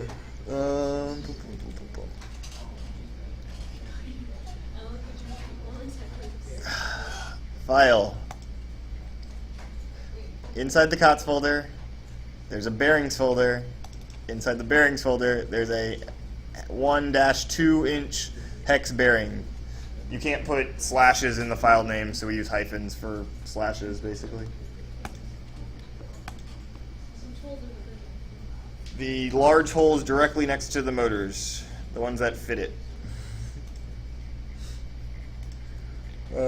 And you'll mate one using the concentric mate and the coincident mate to the inside rail of the back of the flange, so then you can't pull it away. And then you can do copy with mates, and you can just click on the inside rail, back of the flange for each of the next 7, and it will work.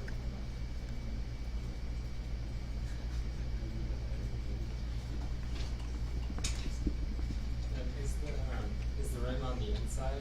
On the ones that I did, yes, but that is a design choice, so depending on how you want to do things, you could build the whole shaft and then put the bearings in last.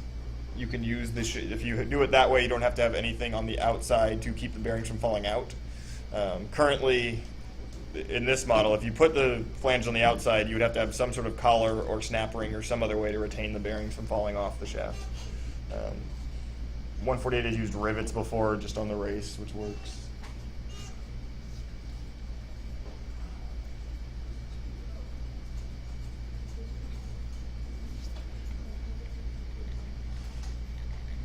Alright,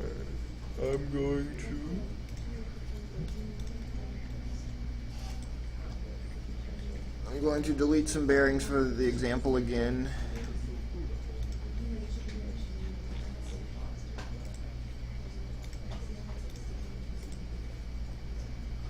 Alright, so I'm going to start the bearing process over so people can follow along. You're welcome. Insert components. Browse to the bearing folder, which like I said is in COTS bearings, 1-2" hex bearing. We can drop that anywhere in the space that we want to, and we can click on mate. And then we're going to navigate around because we want to get to the outer rim of the bearing, the one that's going to actually seat inside the metal, which is this guy right here. We're going to click there, and then if I don't misclick, we're going to rotate around and we're going to click on the inside of this right here. So you see that both of the lines are slightly highlighted. So if you clicked here, you get a full line. If you click there, you get a full line. But here, you're actually getting that cylindrical face, which is what we want. What's the ball bearing used for? What's the what? What is the ball bearing used for? It holds the shaft on the drivetrain. And the ball doesn't spin, that means it reduces friction or something? Yes, it reduces friction by a large amount. If you just spun an aluminum hex shaft on an aluminum hole, you would do very, very bad things in a very, very short amount of time. Okay, so we're going to click on the inner face or right here, this is the part that's going to actually touch the metal. Like if we were going to press fit this in, if you're doing it manually, you'd actually just you would be pressing this bearing into the sheet metal. And then we'll select the interface here, and that'll make those two touch. That's basically what we're doing. And then we're going to click check. And then that's all we need to be able to tell it not to be able to slide around, but it can still rotate, which is what we want. So that was one of them, and to get multiple, we right click anywhere on the bearing. We move down to copy with mates. And on the left side, we select the little box to select our first face that we're going to mate to, and it knows that it's a concentric mate. And we select the next inner rail in its two places that we mate to, and we hit check. And we can leave that box open, and we can keep doing that. So we can select this one, we can select over here, and we can get it again. And one more time. If I know how to actually click things, I don't know what's happening here. Oh, I'm a bad person. You can do the same thing by mirroring the objects, right? You could. Alright, so then one more time, there, and then because it has a little right mouse button, I can just hit the right mouse button. I don't have to move all the way to the green check mark, and it finishes for me.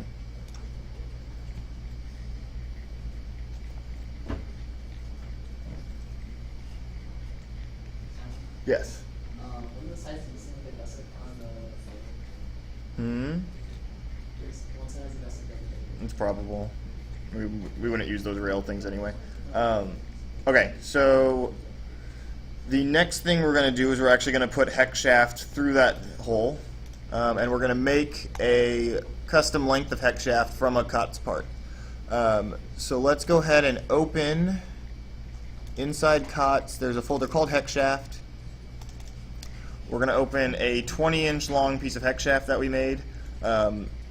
Hex shaft is relatively useful because you can just draw it yourself. You can just go open up a sketch, use the polygon tool, put 6 sides, make it a inside transcribed half-inch circle, and you can just draw it. Like if you look through here, that's exactly what this is. Like you can actually edit this sketch, and you can see that down here there's just a polygon. It's set to half-inch between its faces, and it has this. But we don't need this to be 20 inches, do we? That's too long. So how would we figure out how long we actually need this hex shaft to be? Measure tool. Excellent. All right. So somebody measure and tell me how long it should be. No. I'm going to do it to verify that you're right, but and remember the bearing needs to fully support the shaft.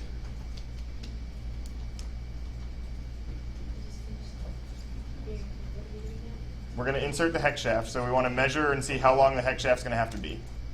So measure across the two bearings.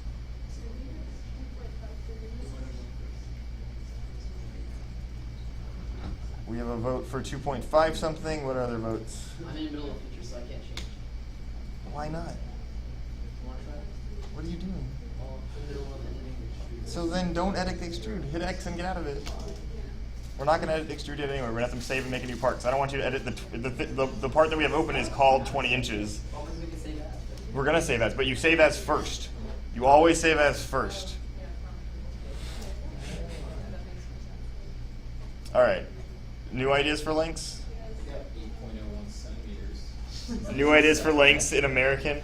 I don't want to make this in inches. I will show you that in just a second.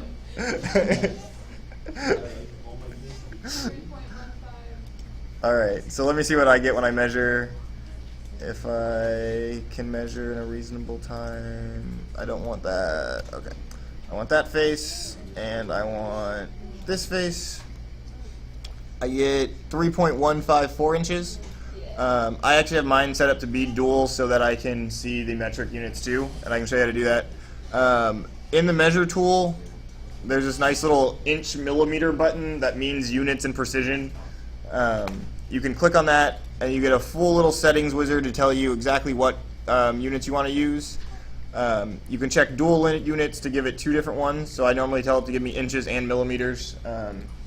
Because on occasion, especially when you're working with parts that other people made, the numbers will be much more round if you're using what they built it in. So if it happens to be 150 millimeters, it's nice to know. Like this is very, very close to 80 millimeter. So they might have done it that way, but probably not. That probably just happens to be how the bearings worked out. Okay, so we need a shaft that's somewhere around 3.15. Somewhere in there is fine, especially if we're going to cut it with a hacksaw. We wouldn't actually get it exactly right anyway, so it doesn't matter. Okay, so we'll go back to our hex shaft part. We're going to do file save as first, and we're going to make this a new unit. So we don't want this to be we don't want this to be 20. We want this to be 316 hex shaft for drive-in a day, or whatever you want to call it. That's a really long part name, but you get the idea. Was there a question? Open hex shaft, which is in the hex shaft folder in COTS.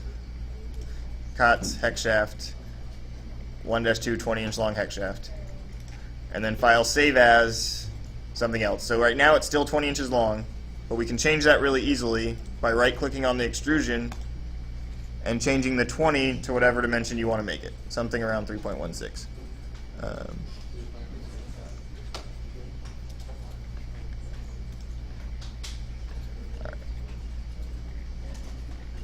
Now we have a short little shaft. That will save again, and we can go back into our drive-in a day, assembly, insert parts, and we can open this up and we can insert it.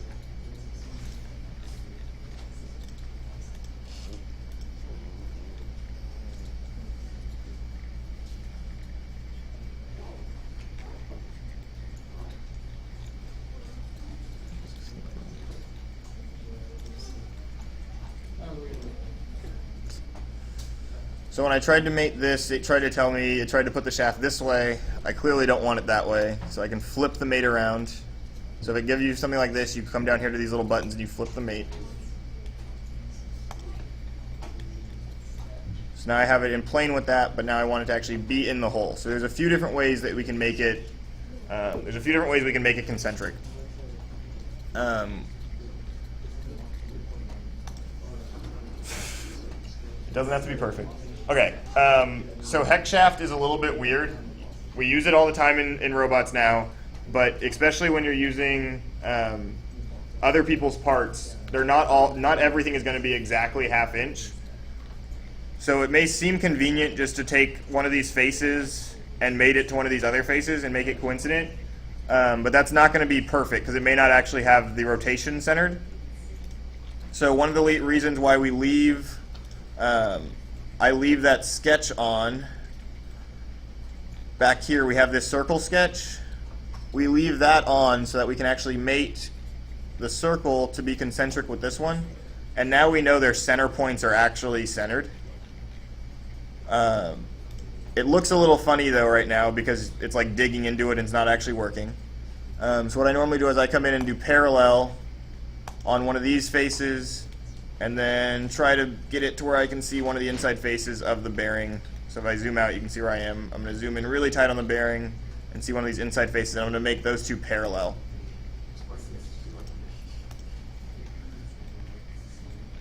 So now when I rotate this part, the hex shaft actually rotates with this bearing, and everything's happy. However, it's not rotating with this other one, though, so that's annoying. So I can come in and do another mate, and I can select one of the sides of the shaft if my mouse wanted to click. There we go. And then we're going to zoom in again, and we're going to get to any one of these faces, and we're going to click on the inside face. And we're going to tell it, so it's got mad at me because it says the default mate is coincident, doesn't work. But I knew that because I wanted to make it parallel, I just didn't click on parallel. So if you click on parallel, it'll let you do it. Now when I go to rotate this, it fully works. The other bearing rotates too, and it looks like the shaft's actually in there, and it's actually being driven. Okay, so I'm gonna go through that whole process again. So we're gonna start with insert component. You can either do the insert component button there, or you can come up to insert, do insert existing part. Either way, it does the same thing. And then you're going to do browse. You should have saved a hex shaft somewhere that's shorter, and you can bring that in. How do you make it short? You're going to open up the hex shaft that's 20 inches long. Okay, we got that. You're going to save as a new name. Okay, got it. And then over in the feature tree, you're going to right click on the extrusion and do edit feature. And then you're going to change that number from 20 to whatever you want. Somewhere around 3.16, 3.154, or whatever you want. And then you can actually insert it into here. All right, once it's inside this part, we're going to mate this face over to this one. And again, it did it backwards. So I can flip the mate really easily just with the button down here. Then I'm going to also mate this circle that I leave on that sketch to the outer face here, so we know that they're actually concentric. Then we're going to select one of the bearing faces and one of the shaft faces. It's going to be mad at me, and then I'm going to tell them it's parallel, and it'll be happy with me.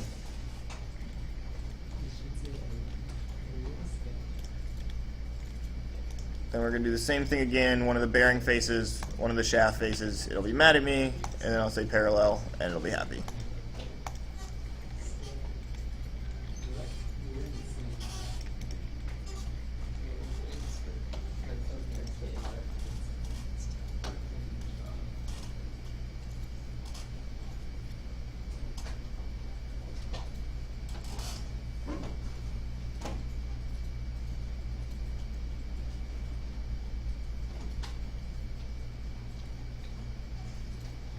You can do that on all four. This is another good place to use copy with mates.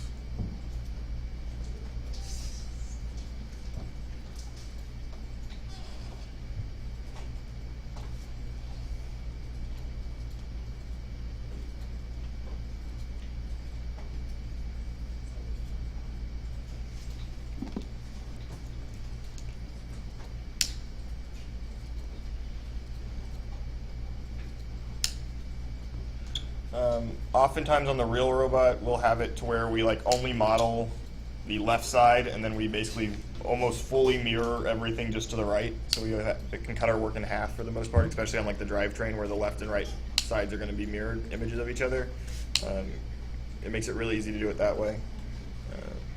But for practice, it doesn't matter, and it gets you to the same place. Just one is faster than the other, especially when you're adding a bunch of parts later.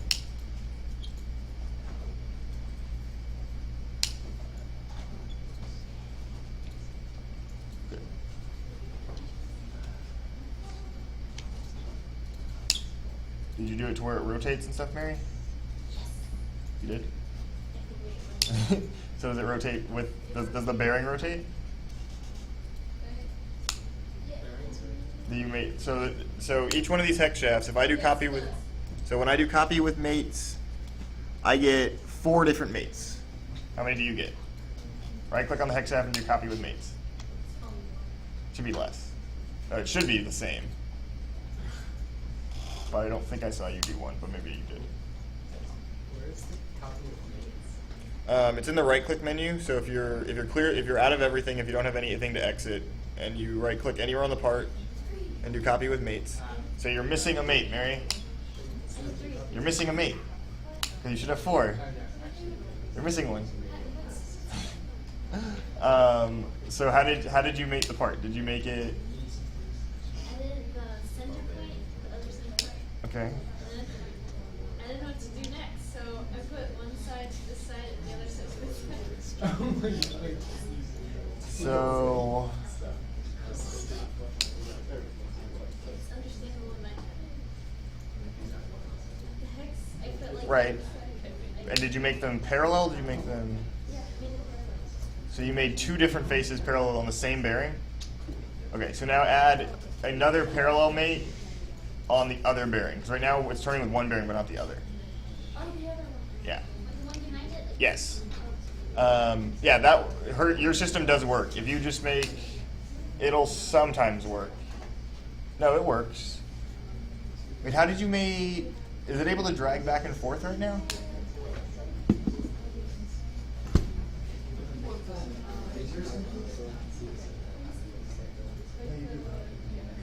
So you have to exit how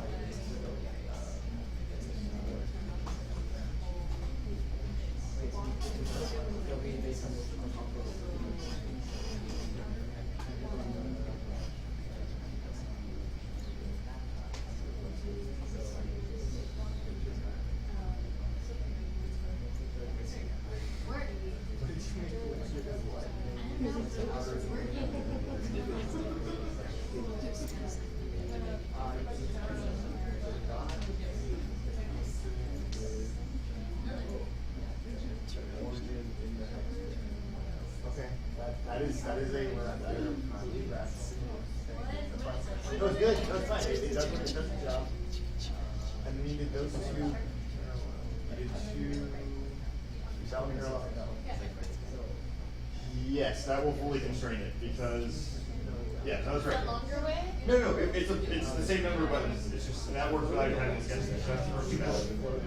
Yeah, if you do two non-parallel faces of the hex, had you like done this one and then the same thing over here, it wouldn't work, right? Because you'd be able to drag it, but they'd still stay parallel. Because you did two non-parallel faces, and you made the center point. Random, oh yeah. Well, I'm just like. oh no, because you actually did the center point. Yeah, so because you use the center points, you get more than that. So you actually have, that's what's stopping this motion and this motion. That won't always work, because most things won't have it, but it works. So you're okay. So now do the other variant, that happens. So it works for No, I mean it'll work for this always, but the next time you go to insert a hex shaft into a hex bearing, if that bearing doesn't happen to have the origin ready for you to make two, you can't use that. So that's why we use this. So that's why I use this circle. So we do one of the faces like you did, but then we use that circle and that. So you make those concentric, and then it can't move right. And we know that the center points are right. And then we also have this face and this face made together, so that they can't move, so it can't slide out. 3.14. That way will work all the time, and that's why I leave the circle in the hex shaft. But there's other ways to do it too. They all get you basically the same point.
I would just undo the stuff that you've done and start over. Because like that happened to me once, and then I just like made it a different way, and everything was all good.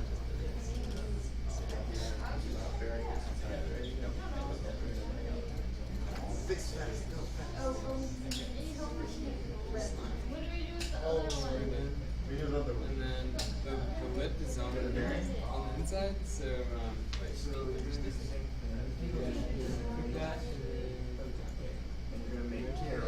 that get it to that face, parallel. And then you have to get the world to right. So that's a lot. You have to zoom in, you go, okay. Yeah. That makes sense. Getting it to let you see the edges is not always easy.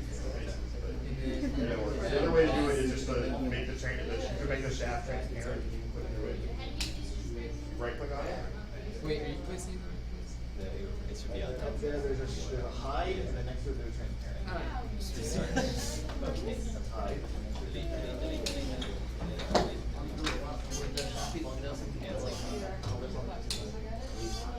Really watch that going for color.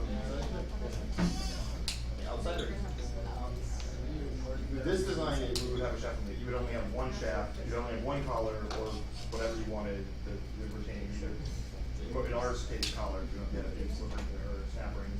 But you only have one on the inside and everything is spaced right. If you have everything spaced and you have one on the inside, you can't pull the shaft. Does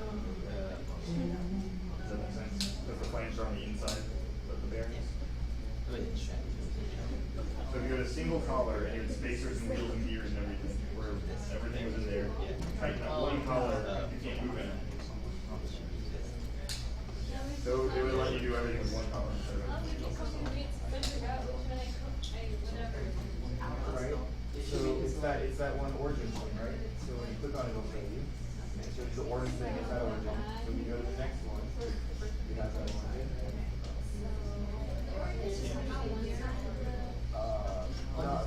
Most time, but you have them all right now.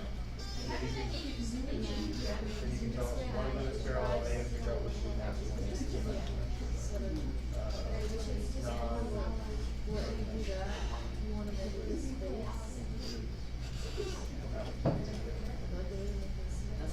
That one's the one behind it. No, this. Yeah, it's one behind you. No, this is the one behind it. You just did the same thing. No, no, no. This is the one behind you.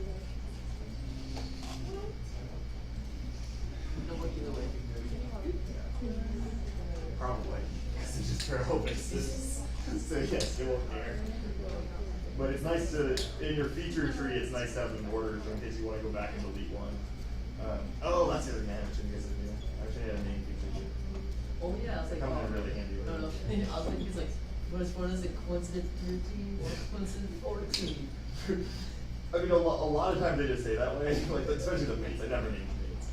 You should name all your mates, but I never name my mates. It would take way too long. What an awesome. I should like give myself like it's like 3 or 4. You just click on it and it shows you. It's not like it's hard. Or you just edit part and you for it, or you delete them all and you put them back. Raise CAD. It doesn't take that long to delete those. I think I can sell like the various stuff, like the budget on the side. That way they pay you so I'll get It's probably on the outside. Inside you only do one. On the outside you have to have one on each side so the bearings don't fly out. Yeah. So, I have all the bearings in, but like this. I think I put the bearings in. Yeah, I tried these trying. Put the bearings. Okay, so there's several, so you have any mates on right now? It's in parallel to these. Okay, one, you did not rename it.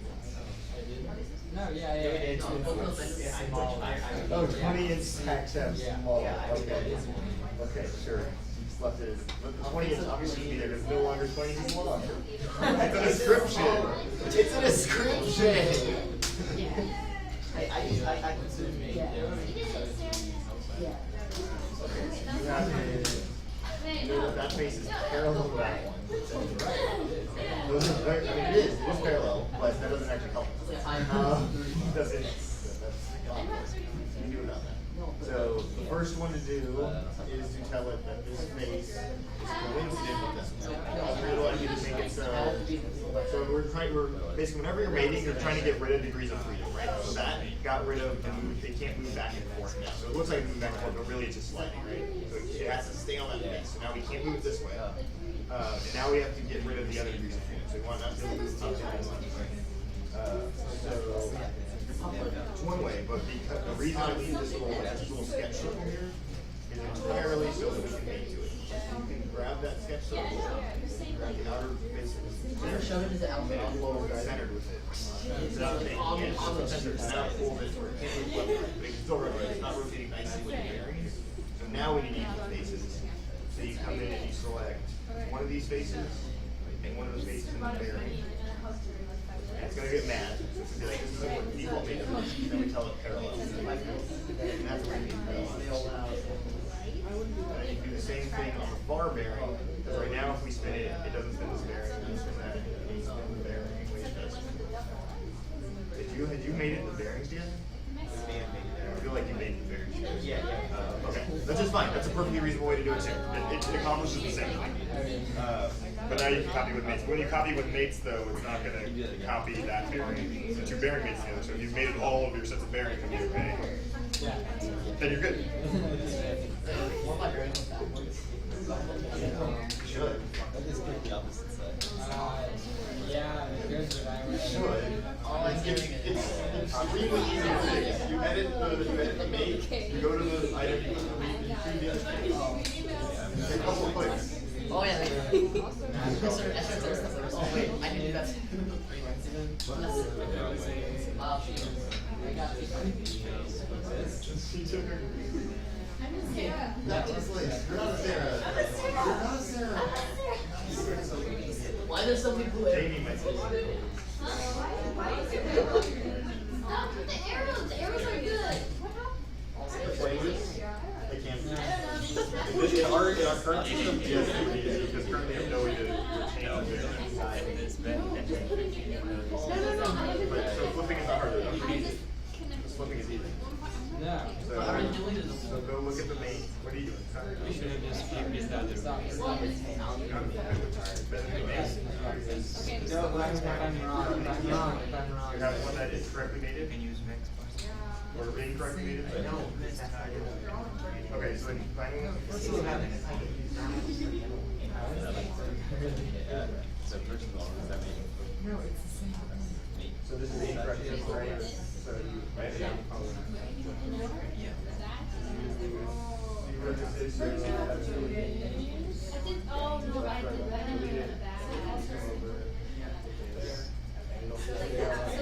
So like the outer. You can put stack mate later too. Aha! But that's how you can do it. I mean, like no, like the Wow. separate part. Right. Yeah. Right. So now you have to go and find that one, and you have to flip that mate to be that side. That's the same thing. Oh wait, yeah. So you can fit something I down. clicked the wrong thing. Hold on. Hold on.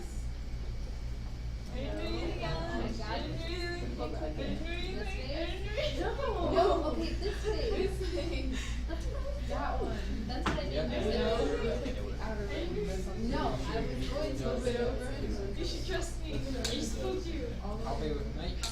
Did all of your stats there? Yeah, I did. Good job. Alright. I wouldn't run over to you if I didn't. I'm a good person. Sure. Okay. Fix all your stats there.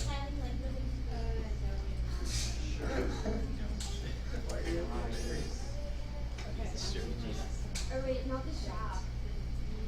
Oh, the bearings are in the wrong So. Ah! We're gonna find the backward mate. So we see that it's this one. This one's right, so it's on that face, it's gonna be that face. If you right click here, and you can do that, you can. You got one good at it. Delete, you know, the existing. It's there.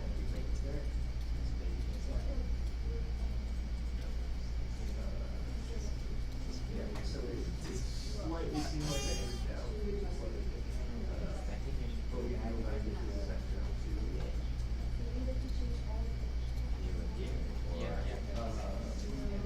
yes. Because we made it wrong. Why don't you just delete all of them and just do one? Well, yeah, I would delete 3 of them and then do 1 and then not do 1. But yeah, you can do the same thing with the bearings. Yeah. Yeah.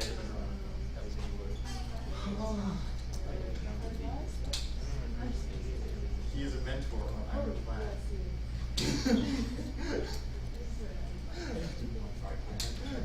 See, for and he flipped.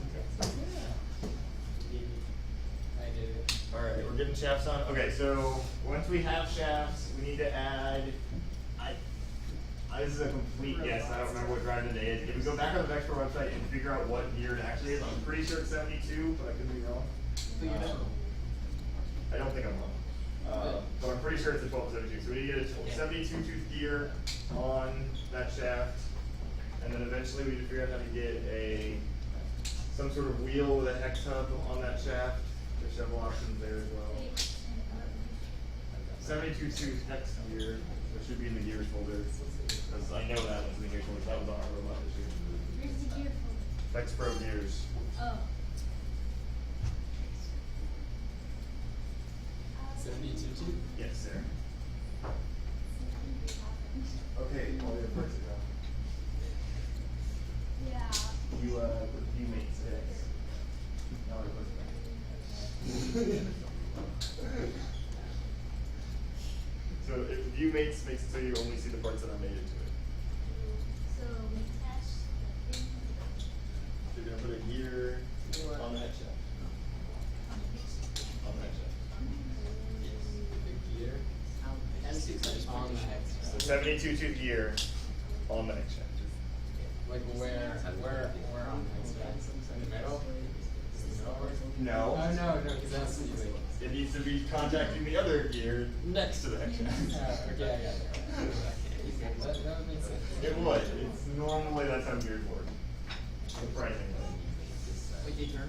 They turn even better when they're touching other gears and then actually have power driving through them from No, like a you're motor. thinking of things. Yeah, like things that convert electrical energy into mechanical energy. It's crazy.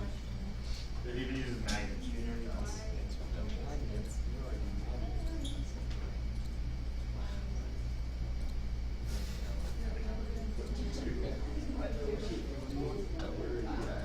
Have you made it?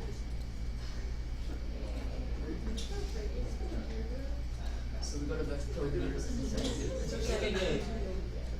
We go to Vexpro. That makes you good. How do you put it on? Yeah. Concentric the circle and then parallel one of the faces to one.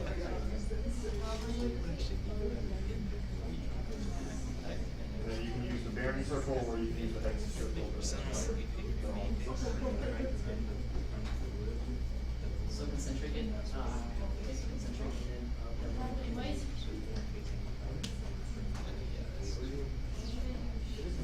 Look at your gears. Just drag that. So if you drag your gear that way, it will go up to the other. Bearing or the sketch circle on the hex shaft, either way. They're all concentric.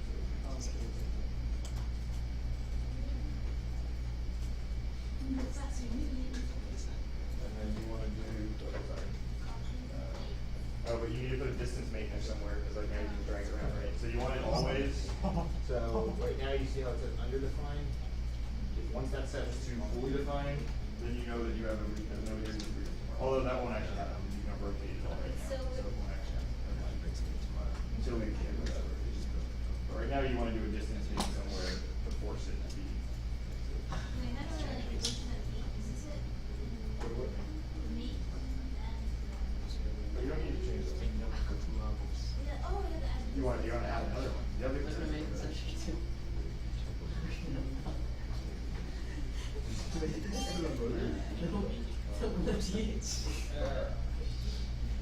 Yeah, that is incorrect. That is highly incorrect. It should not be concentric to the gear teeth. That is wrong. Is there a way I can get us that the teeth aren't going through each other? Yeah, but it's not important. I never. As long as it's lined up. As long as it's lined up, that's all that matters. Okay. One of the things, I'm surprised that 72 tooth isn't modified. So I modified a bunch of them to put the actual minute circles on there, the pinch circles.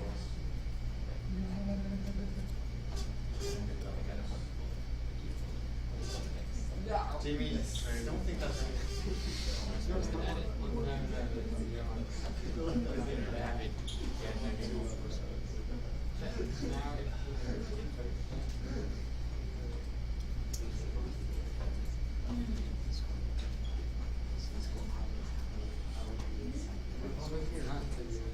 You just said it's not important. It's like, yeah, technically we're not going to do that.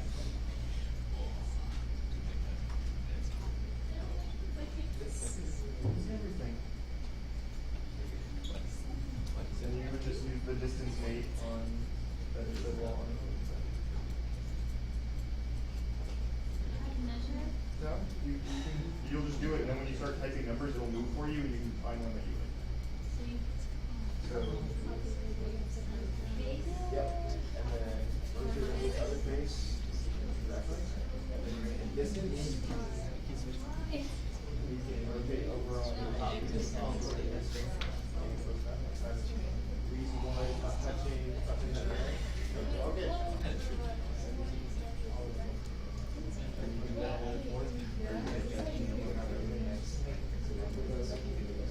Should be able to drag that out to try. Yep.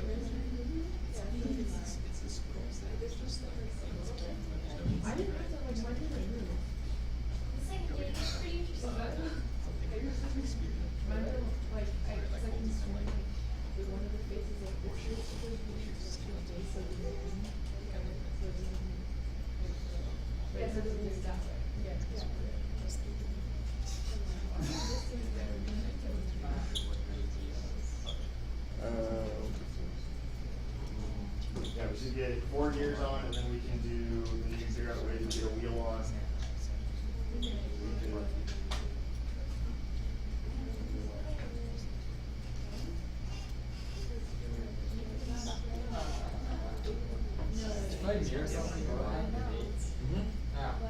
Well, it actually doesn't even, it doesn't matter if it doesn't make it, it'll stay mirrored all the time.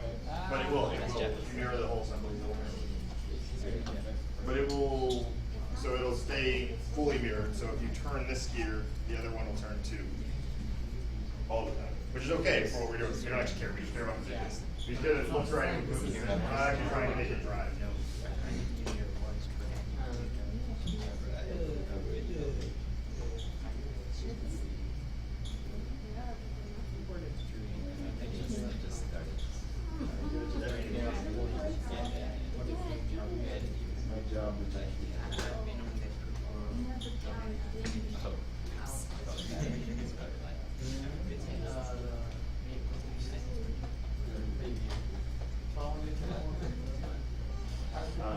So, I've never like used it for anything in my entire life, but it was in a like gear button somehow, and that's like do some weird stuff. And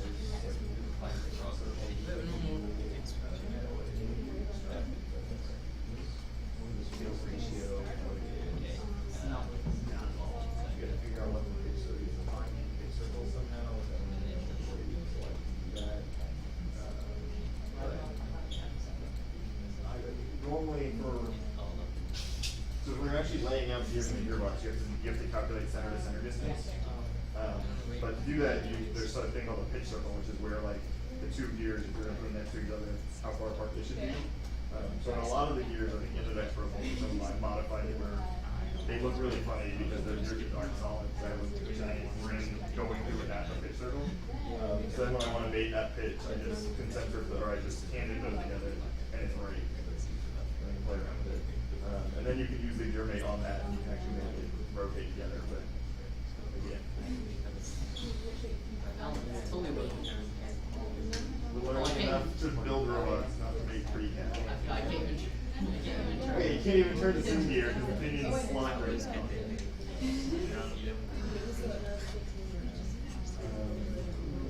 Oh, no, that one won't do that. I'm trying to think what it is. I don't have an assembly where I can show that. There's a way to make sub-assemblies too, but.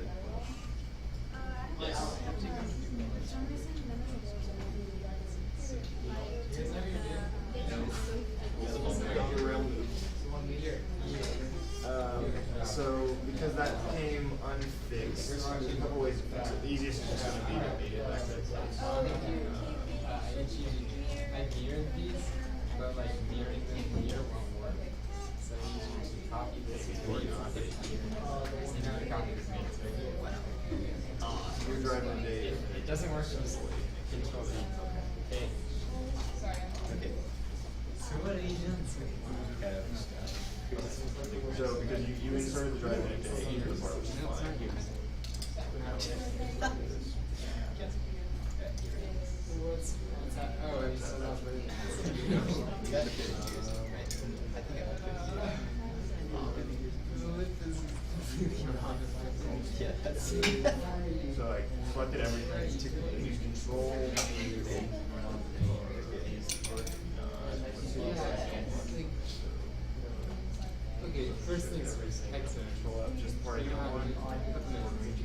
fix it all in the space, so that I can't drag anything else. And then when I go to the there, I'll get it back to its place. Okay, there. Okay, that face. The other side. No, giving you. Close. One more minute. No, It's Jesus. done. I'll like fix it. Well, some of that is all now this whole piece. So most of it is flat.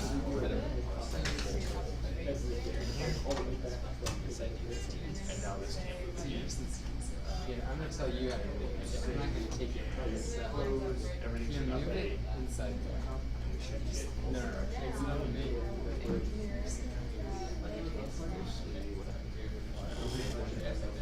Okay, now, click that.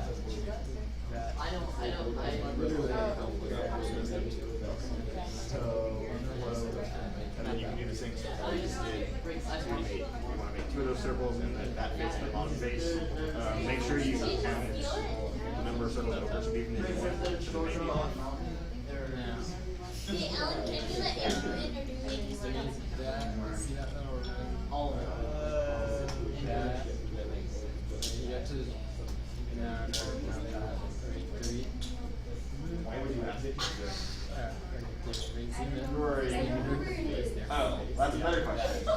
Much better question. I'm pretty sure you know how to do it. Out the door to the right, down the hallway to the right again. Put in the Still have anything. Of a motor, how many things I did? Here. Grab it and try to get I want to see how it's not back.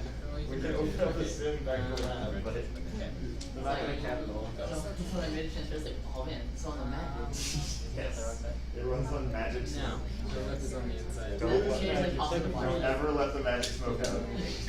Remember, chips make your computer fast. Copy. Magic smoke makes the chips run. So one thing you have to remember, so what's the first thing we did?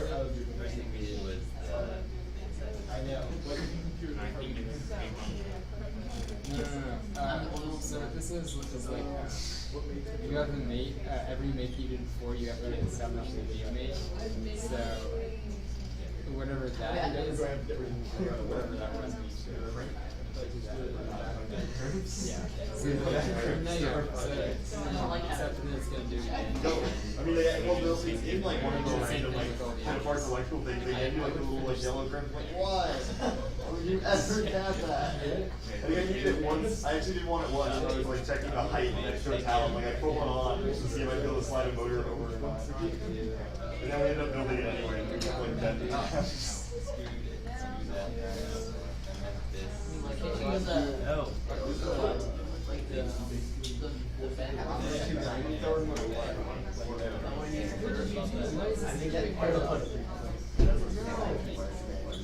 Xavier, how's it going?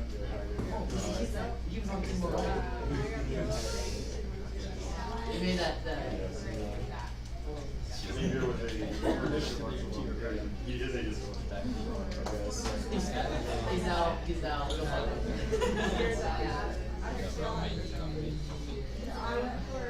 I ran around, right? We're assistants. Face is red. Mile 1 for that whole arc. The gears, I did it. no wheels. No wheels. Don't break the shoes. I can make Bad. it. I have a pair from You're not in trouble. Oh, those are. Andrew. I mean, those are. Andrew. Jimmy, what is like? Those are not ours. Oh, I never mind. I'll try to break this corner. Steel rivet. I don't know. That was. We thought the rivet flew and then we realized. Oh, this is steel. I'm not scared. This is like a Home Depot thing. Those are actually Yeah, this is, I mean, it's a Home Depot thing. It's $15. Okay, wheels. How distracting. Andrew said I can be president. Alright, distractions. You can write. I mean, Outward no, it's not like distractions. here. It's not like a Outward college app. So you can write something else in there. Outward distractions. What are you Wheels. doing? I'll handle it. I'll handle it. CAD more.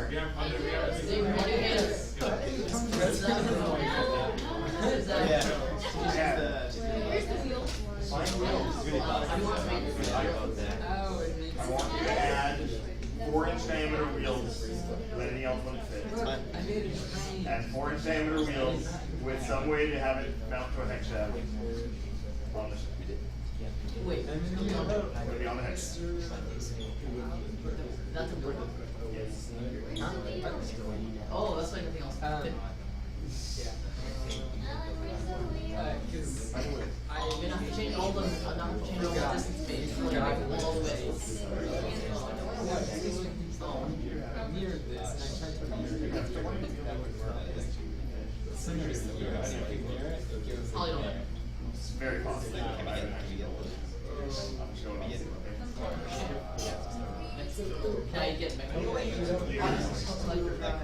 No. You're not.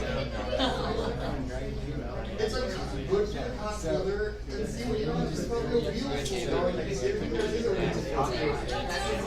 Traction tire. Where do I buy wheels from? Hey, thank you. Where do we buy wheels from? Where else do we buy wheels from?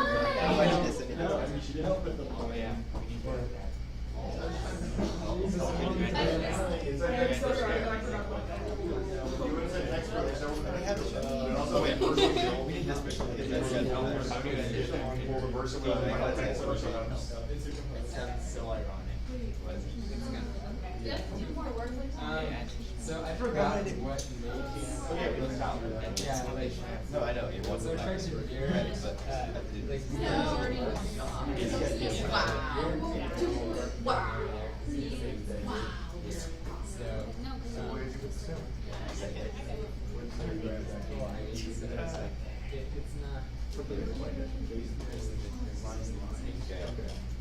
So I want to copy with mates, but I forgot what mates were too. So when you do copy, yeah, when you copy with mates, it shows you. Yeah, when you right click and you copy with mates. You gotta do comb for one shape. No, like I tried to move a certain way, it just goes, like, hinges or something. That's actually,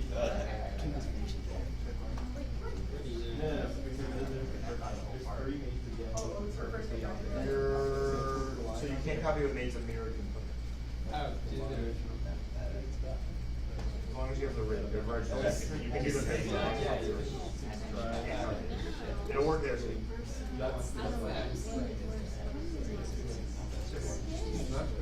Rotate and you just get a face. So you can do it in another version. I forgot a Little yellow block right quick. sticky note. You can just right click on there too.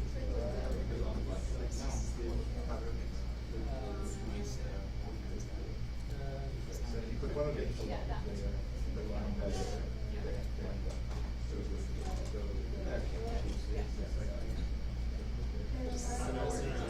What did you do? So you can see that right there, it was, but now he's collected. But yes, as you click in the boxes, it shows you what's needed too.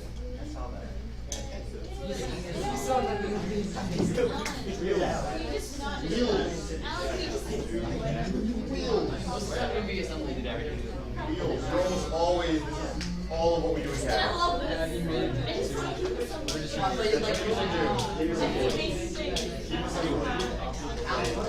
We do have to make stuff, the most stuff we make is just stuff, when we make stuff, it's mostly just Click on that circle.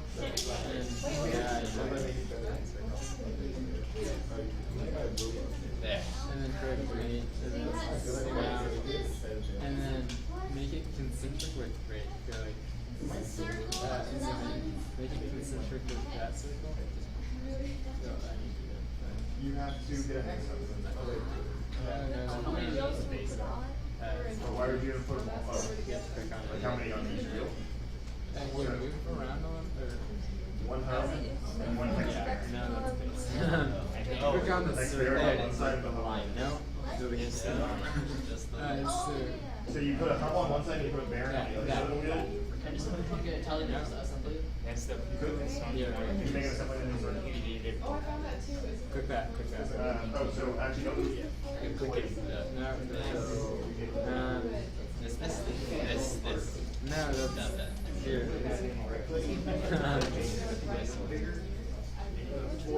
subassembly here. Oh, that's what you meant by what's up, what's up. Now you have a subassembly and Stop copying me. Here. You're a cheater. That's not the You're a first cheater. thing. So delete that. Why is it too late? Right? Okay, click a face. Faces. Yeah. And then zoom out. You're already in the page. Click one of those faces. I heard I have a thing. And then make it parallel.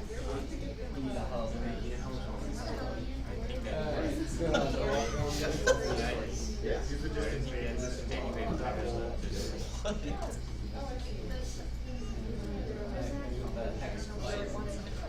Okay, undo that. Click the S and then short the distance to the Control Z. Okay, so zoom out first. Are there, is that maybe? Or you can also, if you want to put it exactly in the middle of the Well, I undid if it. you put all Control Z. Yeah, I just, we go far. okay, and you have that face close and select the other face in that. Select both faces of the machine gear, or I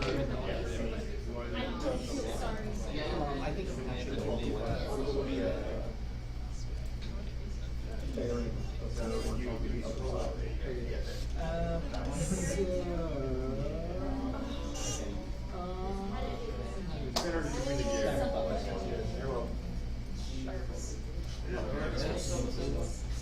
No. How do you open up a new subassembly?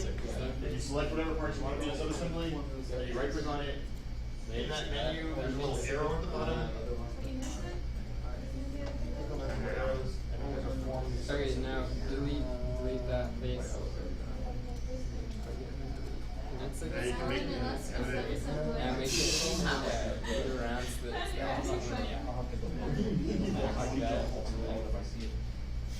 whatever.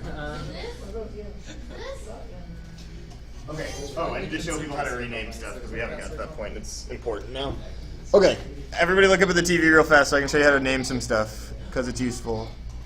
Let me see where we're at. So, okay, so for all of for like mates and everything else, that's not a good one to do. Okay, so say we have, this thing has mates in it. So basically any of these mates where you get to like coincident 27 and pretty much every part in here, once you have it saved as a name, you can't change it. But if you make a new part, you can do the same thing. But all you have to do is click inside the name right there, and it brings it up to where you can change the name. And we can say this is hex shaft to bearing or whatever, and now it has that name. So you can rename parts, and if you make new parts and assemblies, you can rename things that way. But once you have it saved, you can't do that. It's going to stay with that same name. The other thing you can do that I didn't show you yet is if you select all of something, like all the bearings, you can right-click and go Add to New Folder. Apparently, oh yeah, that's fine, because it was selecting other things. And then I can have a bearings folder, and then you can drag other bearings into that folder. So now we have some nice organized things, and now we have the full folder. If we want to be able to never see a bearing, you can right-click on the folder title and do Hide, and now all the bearings are gone. We can do Show and have the bearings come back. Those aren't actually bearings, so I need to pull those back out.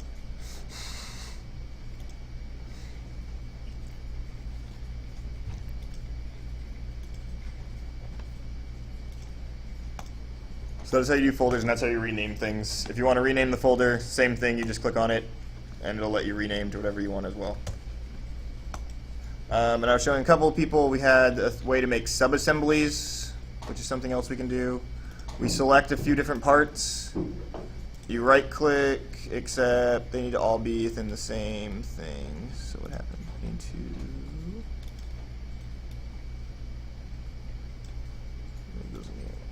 So I want that one, and oops.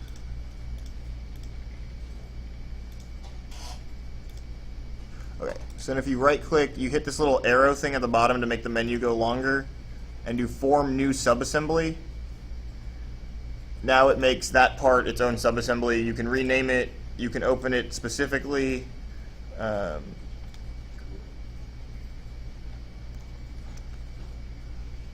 It'll hold the mates that are between them together, so it carries those mates into the new subassembly.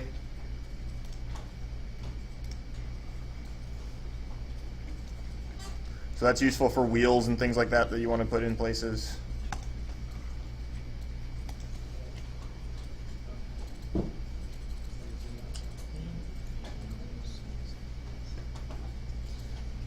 is gonna be the worst webcast ever. I keep forgetting to switch scenes. So that whole thing was done just like looking out over the GoPro. Yeah, definitely. We're gonna go 3 hours of free stuff. Then it's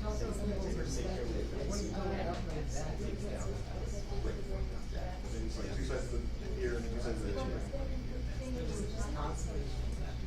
You have like really fat ears on it.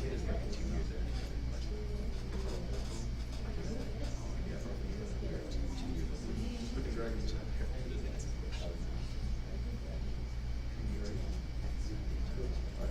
Why are you restricted?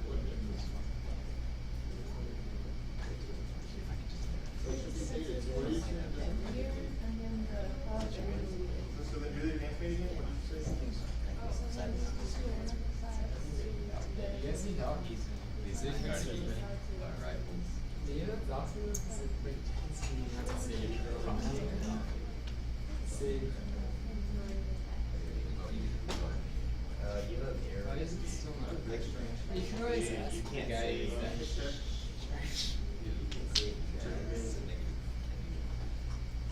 Control B or the red green light thing.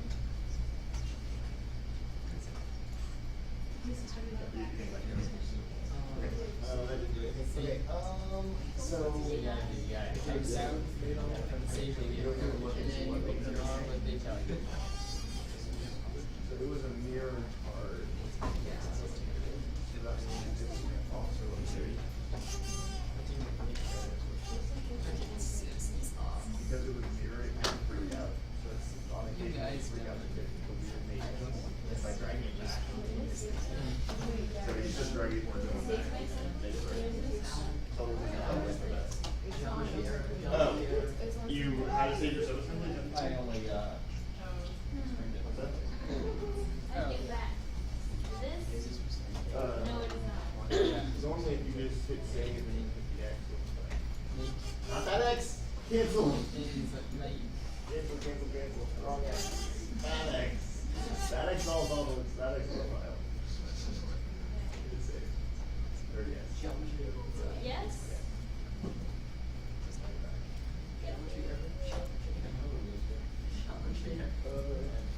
Here's your flip the this thing's wider. So put that save a little bit of room probably. There you go. Save enough room. We need to cut it. We need to cut it. You already just cut the Symbians. Yeah. Symbians are always too long. Those are the mini sims that we put in the first time series. That's Brian, the I problem. these. See, I have like near It's still better. Oh, I see. Yeah, we did mirrors. Yeah, I did. See, that was Robert. I see you guys. That's not we're gonna pretend that it is. It's better to not.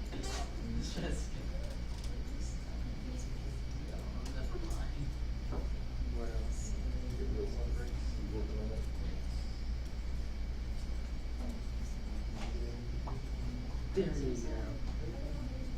go. Now near it.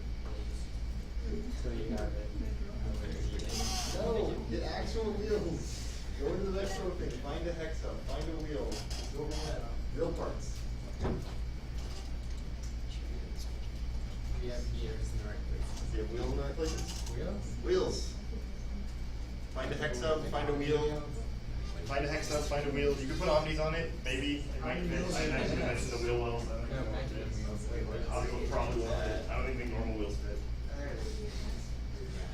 I'm pretty sure this wheel, this shaft is too much. That's what Ian was figuring out. We think if you pump it just up Oh, to yeah. the edge, you might be able to make it work. You push really hard. Like the bearing might have to like be underneath the varsity pattern, but it might work. No, actually, that's not it. That's not how robots work, or physics, or matter for that matter. SolidWorks lets you do it. The wheel's perpendicular inside the chassis. Failure to open file called technical support on this issue. Failure to open file called technical support on this issue. There are many options. What kind of Orange wheels? diameter. Orange diameter wheel.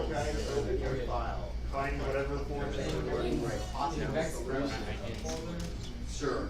Okay. An error was encountered while trying to open the wheel file. What is this? I don't know. Okay. That's right there.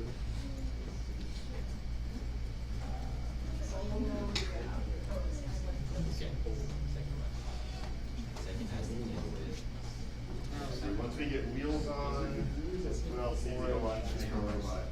We can start inserting some of the electronic into the battery. Wow. Other people can put in batteries. But we need to move that battery cage actually, because that battery cage is inside of the sim motor right now. My battery. But I'm pretty sure it's in a sim motor. No. Yeah. Yeah, so we should learn to move the battery cage. Ah. Probably center it like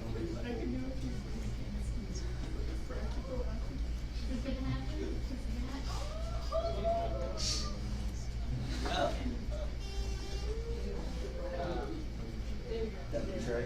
I don't know, I just think we have to. Oh, high five. Put on wheels. Food.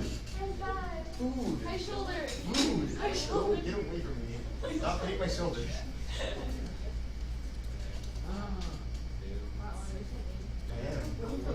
John, people hitting your shoulder. She hasn't brought us food.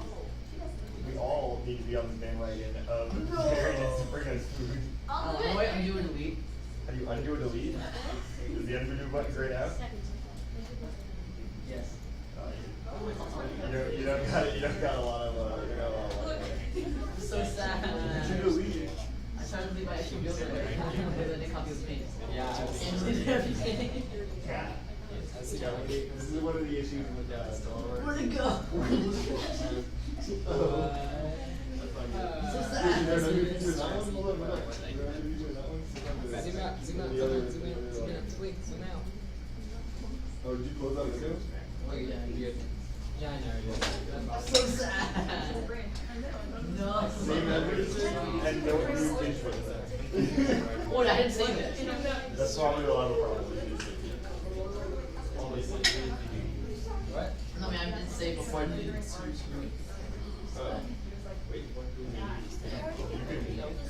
How recently before that did you say it? We talked about it. You can roll those dice and see what happens, but I don't think you want to do that. You should probably save now and put the wheels back. Okay. But you could take the risk of not saving, closing everything, opening, and see where you were.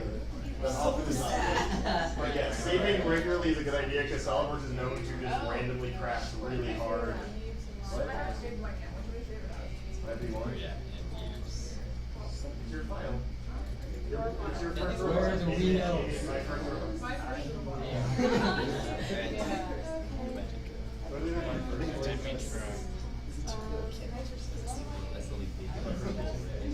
It's probably like my first one.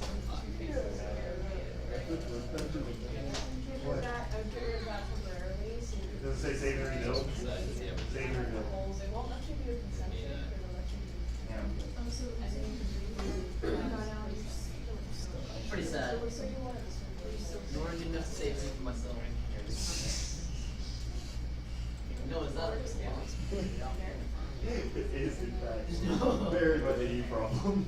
If you delete all your wheels, that is not something I can fix. All in. Well, I could fix it, but I'm not going to. Years? Yeah. Awesome.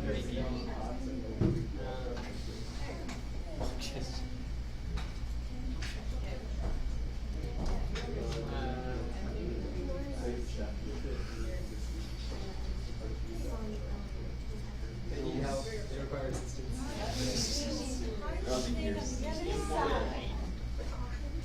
Alright, so what's the problem? Couple ways. The easiest is to click off the face real fast. So there's an outer rim, that little one right there. Haven't you seen? So you can make that concentric to the bearing or to the sketch. Not that one. The actual outer one. Yeah. So you can make that concentric to either the outer bearing or to the sketch that's on the shaft somewhere. But the outer bearing right is the easiest one. So scroll in, zoom in, and then that actual face. Yeah. And now it's concentric. And now you can do the same thing you did with the hex bearing before. You make one of those, make a parallel face for the bearing into that, and then you can do a distance made somewhere in there to get it touching the gear. So that you just do a distance made from the back side to that side. Nope. Yeah, yes. No, seriously. And you probably have to redo the concentric. Make sure you hit the green check mark. Bearings there. Oh. And the bearings folder. I'm sorry, I forgot to sleep. Just leave it alone, man. You only go for this, Nikki. Stop it! What are you doing? Don't worry about Stop hitting people, man. I've got decimals for I don't think they haven't seen. Remember, you don't have to know decimals. Tell us what I Yeah, just do practice. No, I just need it like decreased a little bit, then I forgot what was less than 50. Yeah, it's horrible. So you forgot numbers, not decimals.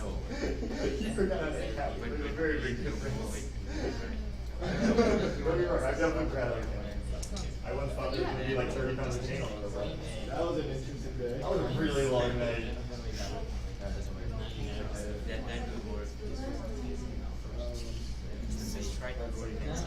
Actually, thanks for Is it a mirror part?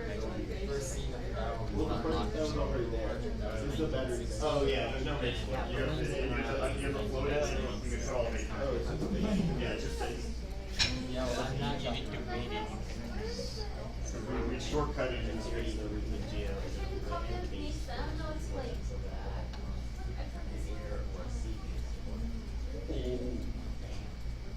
So are you honestly using it? So because you make like a sub-assembly, right? How many controls? You controls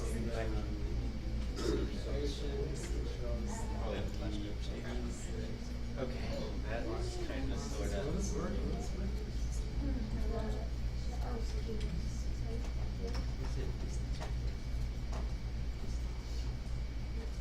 Motors, wheels, balloon, battery cage. What else has to go on a robot?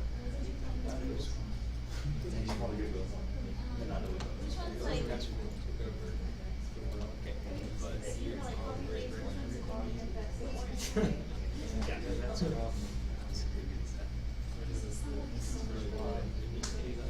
We just got mixed up. I mean, eventually you'll have to mix it, but when we get to sheet metal, you'll get like. Am I doing Can I this just right? be the assembler? Oh no, I don't wanna go. I mean, assembling is useful no matter what you're doing. That's what we definitely do. That. We do this every year when we do the. We build a kit by once. We assemble the stuff for kit by teams. So we had to do. We did the square and then chassis this year.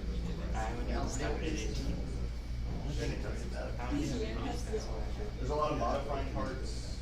The custom stuff we can modify. There's a lot of The only assembly. one is the. But there is some actual. The design stuff is mostly for us. We don't like, most of the time we don't like really make. We do, so like anytime Just we're like gonna, sheet metal. a lot of sheet metal, but when we start 3D printing stuff.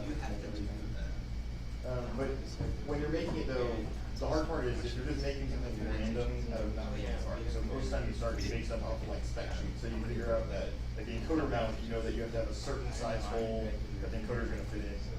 So then you make that whole size, and you know where you have to figure out where the mounting size is. You have, Can't wait to CAD the robot now. you have actual dimensions and things. Open it.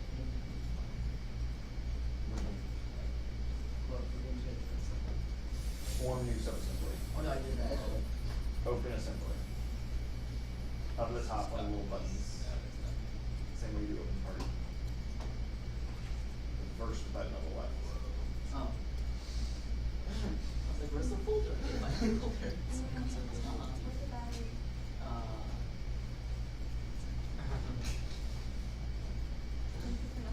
I feel like I'm doing. The hit I gave you was it's probably called ES17. Just had a search pattern. There's an ankle pattern. Because like I don't, it doesn't tell you if things are doing it. So like I don't. A lot of them are Vex robots. Actually use like something that is cool. Oh yeah, but that's the gray one. They love the gray pop pattern and black pop pattern.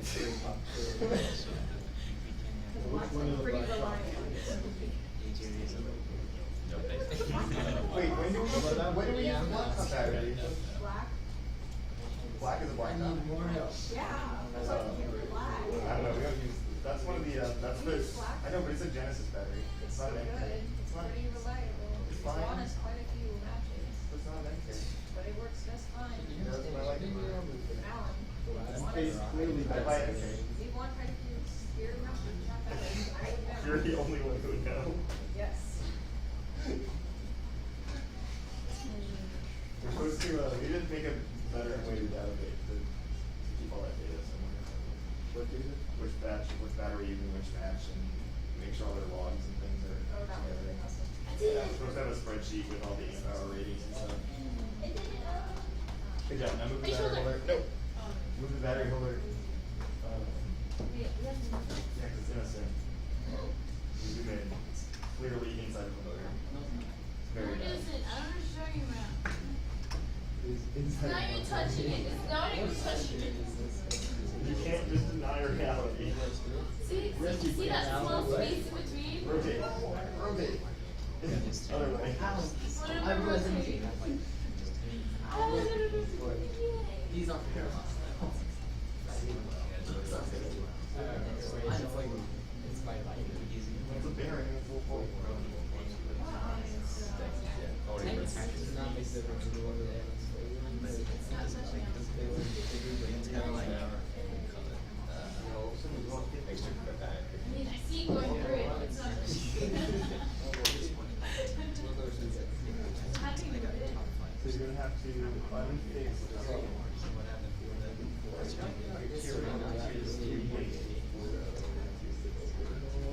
everything's off, so then you just have to add the page back.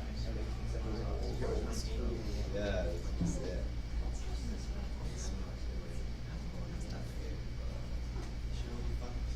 Seriously, just yell my name. So You do it I so put easily. these like these things in here, these bearings in here. Yeah. Do they actually fit? It's like your. They do, but you need to have a hub on one side and a bearing on the other. So you need to find a 1/2 inch hex hub. It makes it so it's rigid. So right now, if you were to do that, and you put the wheel on the ground and you spun the motor, those bearings would just spin and free spin in the wheel and everything. So you need a hub that actually is going to engage with these parts up here. And so one side's on the bearing, the other side's on a hub, so then you keep all the support of the wheel and stuff on the bearing and stuff for cheap, and the hubs are about $2 more than the bearing, and you make it roll and everything. So just delete one of the bearings, and then find the, it's probably like a Versa hub folder maybe, it should be a 1/2 inch Versa hub. Every time you experience an error, just What's the distance mean? So when you go to mate, but don't have that selected, not have, yeah, just go to mate. Distance right there. Right. So, wait, how do you make it so that it is also? You won't. It doesn't. It won't. Okay. Don't worry about it. We've been doing that for the rest.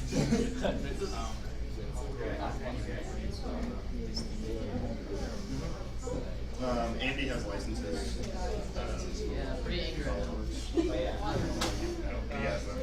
I can give you the installer stuff, but like, I don't know if I have enough to do Disco and I haven't enough, and I already told them to do it. But yeah, we'll do that sometime, and I'll get it, I can send out the link and stuff, download it. HUB. Probably, it should be a Versa hub, probably, VERSA. Good job. What else goes on a robot? This is a terrifying robot if you just wire that to motors. You might want to put a main breaker so you at least you have some amount of control of whether it's running or not. You can just, but you don't have a CAD wire. You just, the wires you just assume are there. You made jumper feet. Yeah, not as in, you didn't like, you don't cover. I don't know how you cover an alligator or anything. It was like, No, just it's just an alligator, yeah. Alligator oil. Just electricity. Find it. There's a search button. I don't know. I told you the kid works, it's always weird. I only just pull it out of someone in my room, but I said. Little pictures. Is battery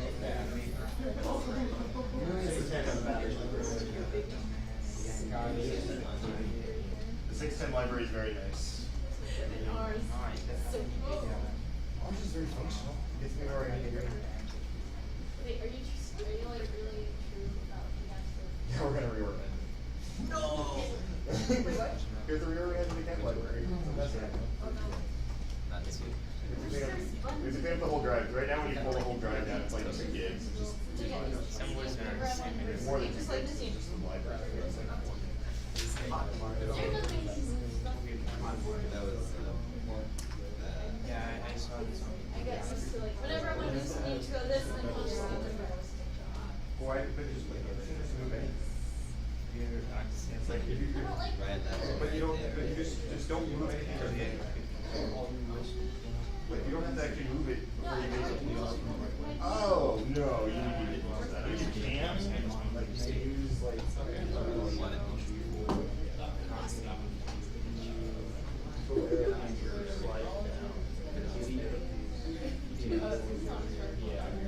So nothing with the mouse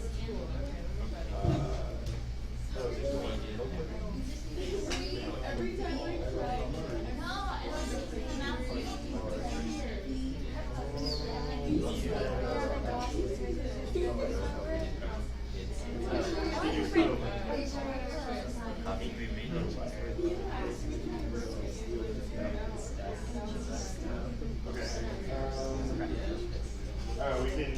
We can figure out a way to put robots need motor controllers. We can figure out how to put talons in there. Just pieces of metal. Make it. A piece of metal with holes in it. Make it. Just don't bend it. Draw it. It's gonna be the.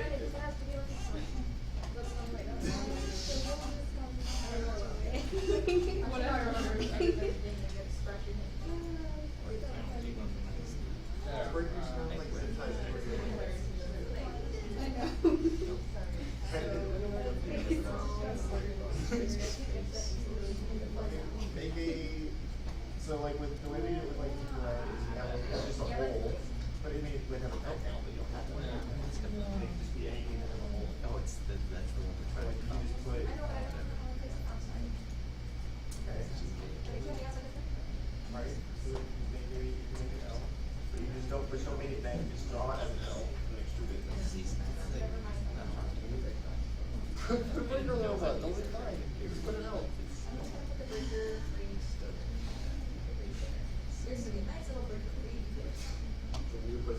You put the talons on there too, and that's what the piece of What do you mean you don't have to put things on there? Coincidence.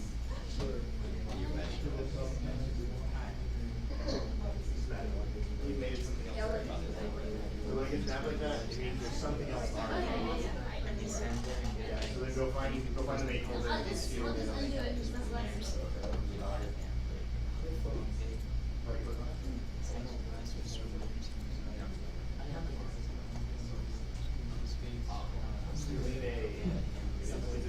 So you can edit assembly, you can edit directly in there. And now, I'm just gonna quote on that. The issue is everything else.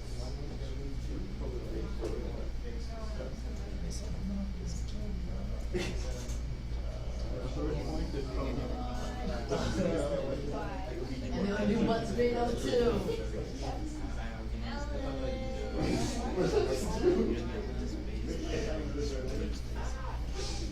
Save. I didn't even save the wheel.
Those are odd.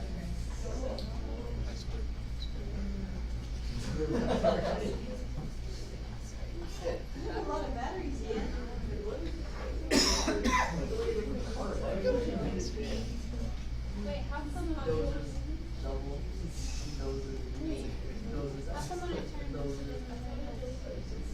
the question? Why is that one? It's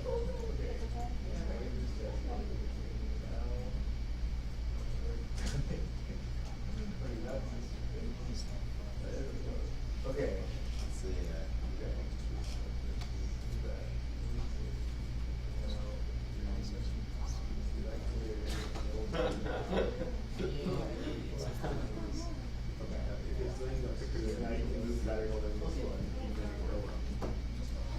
I did not believe you were in a row. I was pretty angry. This? Does it face that? Alright. That's what it's supposed to do. Because now you have it wrong, because now you have it, so right now, because you have this top face data that you want to plug in, right, so it's bottom face. Oh, wait, Right, so remember we said the base look back, down here, you use the face. I'm not touching it. Should I Maybe email green on black, maybe green on black. How many episodes? Dude, make it green on We black. can only find so much. Now we have this. Dude, make it green on black. That would be cool. They can't change. They say that they have to go 15 more days. That makes no sense. There's way more than 15 people on the team. You want to see at $8 and they can take it to 15. I do. Wait, really? You might think so. I think he's going to. That's nice. Only on there, only on there. Wait, I don't know how much does it actually cost? When do I need to pay that? I don't know. You get his pay. I want to pay when I get it. Yeah. Okay, yeah, SIM. Plywood belly fan, that'll work. L A straw. That's strong. The joke you wanted You're not supposed to straw. That's not the joke you made. Sorry. I was thinking about it. I don't know. So there's a couple ways to That's do it. strong. The easiest It's a special straw. Very good. Top. So let's look at the bottom. That's one.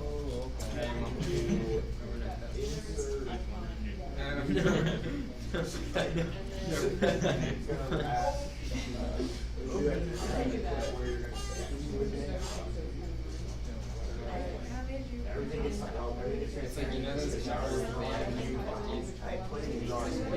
Oh, Mason jar. That's game jar. No, because you don't. Mason jar. Jar Jar Binks. Oops.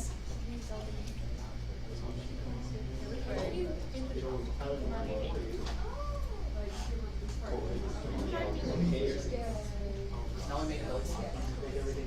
I'll take it as a case.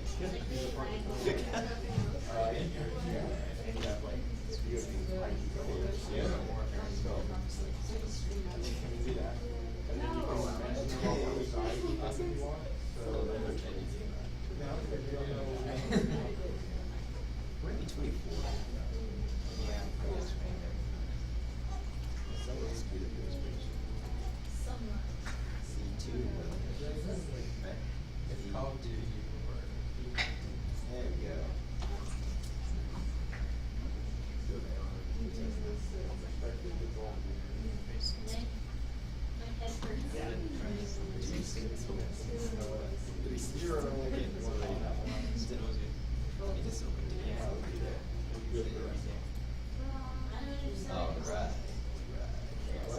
Oh, I selected one of the lines that came in. That's what the time was. I totally did the same.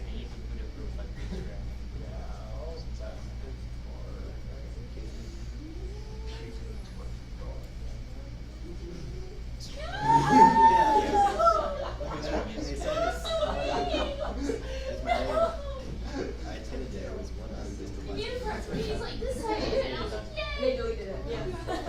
No, we're not.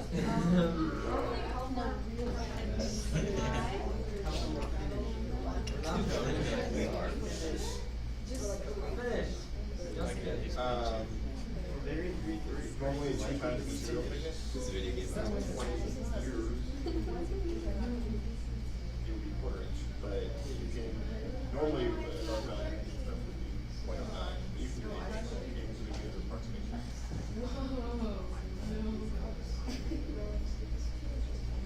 That works. I'm right now. Nice. Nice. That's not nice. That is not good. You can mount a compressor on there if you want. But I still need those. Make a belly fan. Not to measure everything. Like a ghost. Oh, so the way to change it from being a ghost, like unbelievable, it's a cake. Very, very technical. You should know about opaque and opacity.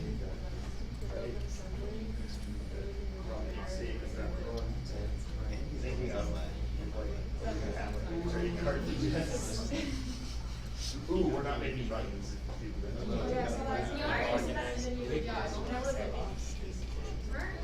Apparently the hands already did it. Wow. But they're regular They size. took our money. But they're regular size buttons. What do we need this system for? What did you do? I mean, you did this, and then how do you? Oh. Wait first, it'll highlight one of the sides. But it'll find one of the lines. Oh, maybe it won't. It's opaque. What does it mean by save internally? I actually caught it, but. Save internal, it means that it's going to be referenced from that assembly. If you save external, it'll get to the file.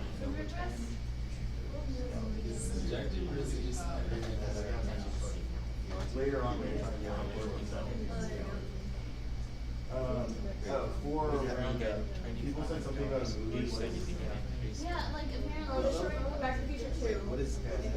No, there's something else. But this cool. We heard from Hunter, we heard from Andrew, we heard from, we heard from someone else that said, like, a bunch of texts, like, 5 minutes. Wow.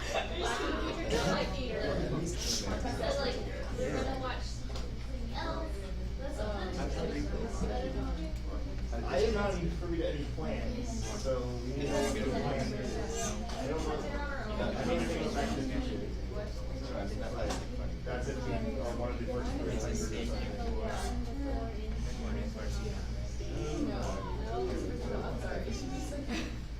One of the mottos. Watching a movie with you. Watching a movie with you.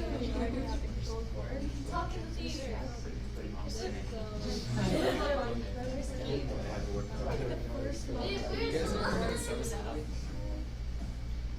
just really laggy? Okay.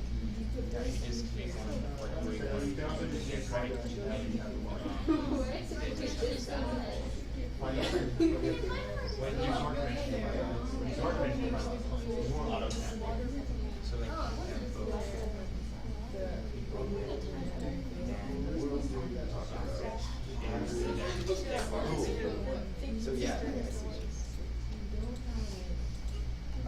You can convert entities. I mean, if you click on one of those features, you convert it. Remember, it'll give you a line on that line. Oh, wait. Because it was like, you want all this to get out. Yeah.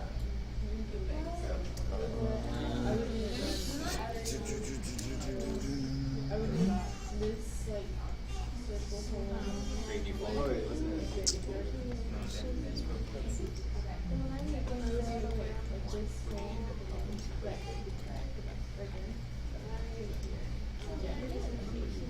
was trying to remember. Yeah, now you do. I was trying to.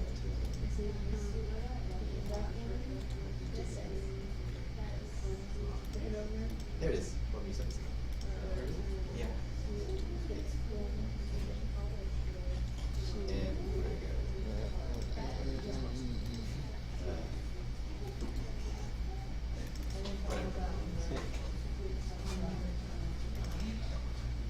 You just did it right. Yeah, wait. So how do you make something? Like you select what you want, or what I did was box it. Can you do it in the tree? So maybe I want these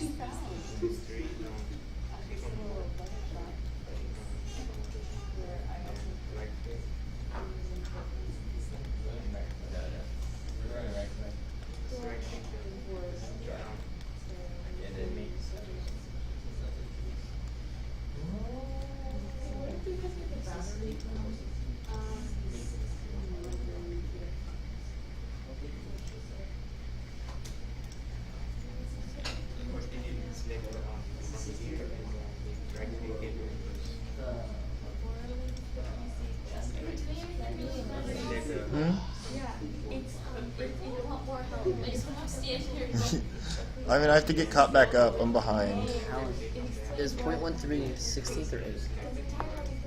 Is 0.13. 0.125 Okay. is what it actually is. Okay. I just use the memory from side. I mean, so it's like 116. 0.125 is what? 16. Divide 1 by 16. 0.125. If it's bigger than 0.1, which is a tenth, can it possibly be a 16th? 32nd.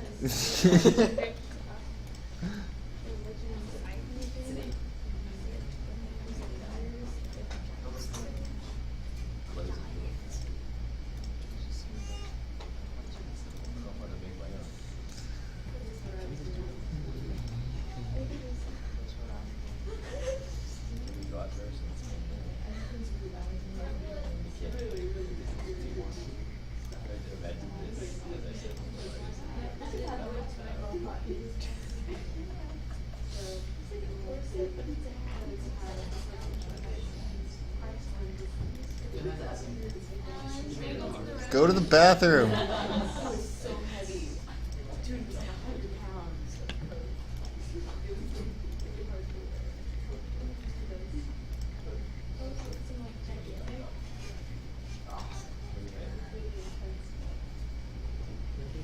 Yeah,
so what wheel is that?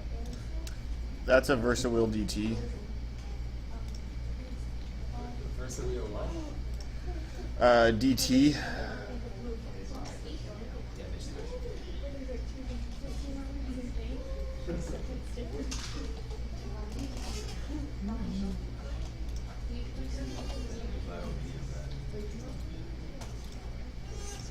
All right.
If you've done this for a long enough time, it gets really, really quick. Especially just basic assembly. We did this for like 3 hours.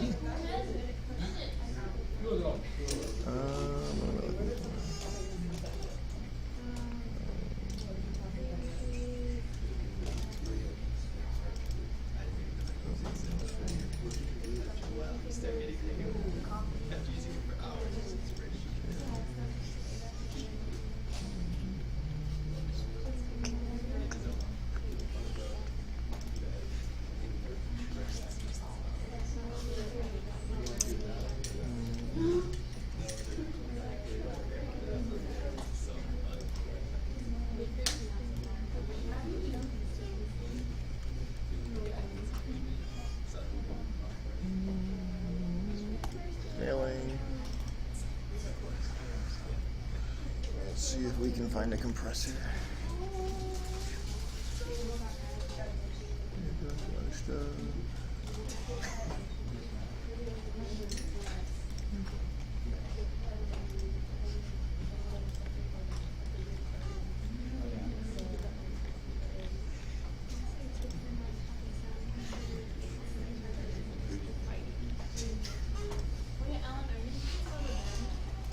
Friday is sheet metal.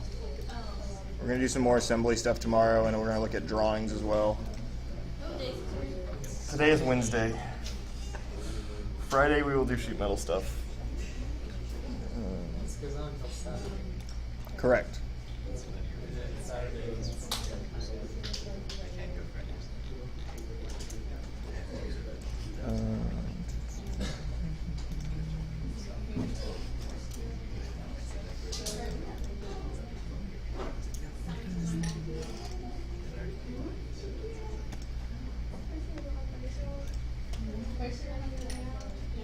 All right. What other questions do people have that I can help answer today? We'll go over some more and review assembly stuff tomorrow. 42. You're welcome. I actually just watched that the other day. What time do you approximately think we're going to be back on? Same time we were back yesterday. Everyone seemed to be out of here at 8 yesterday, so we were able to leave. No, I meant like NC Magnus. Why not? What time? 8:15? No, it's longer than that. It's like 8:20 to 8:25.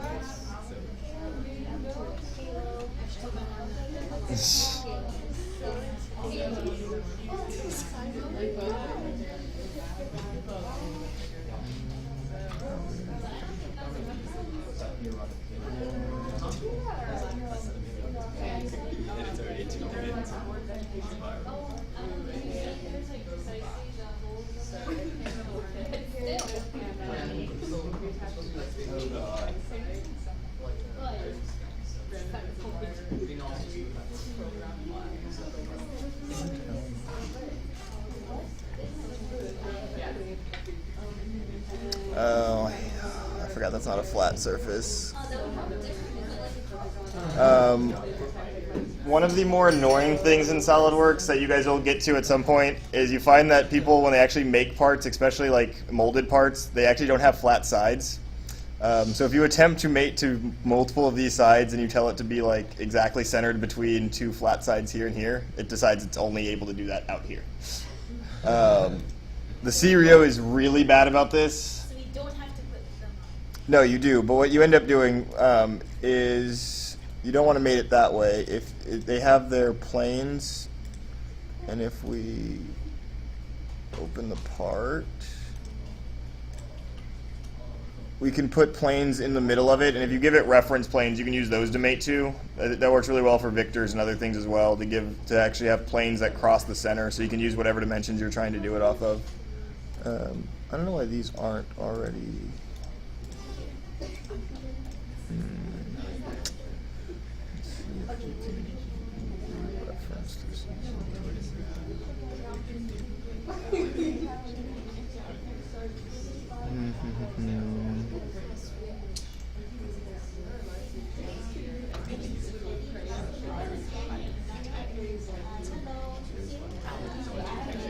I made a giant belly pen with lots and lots of holes.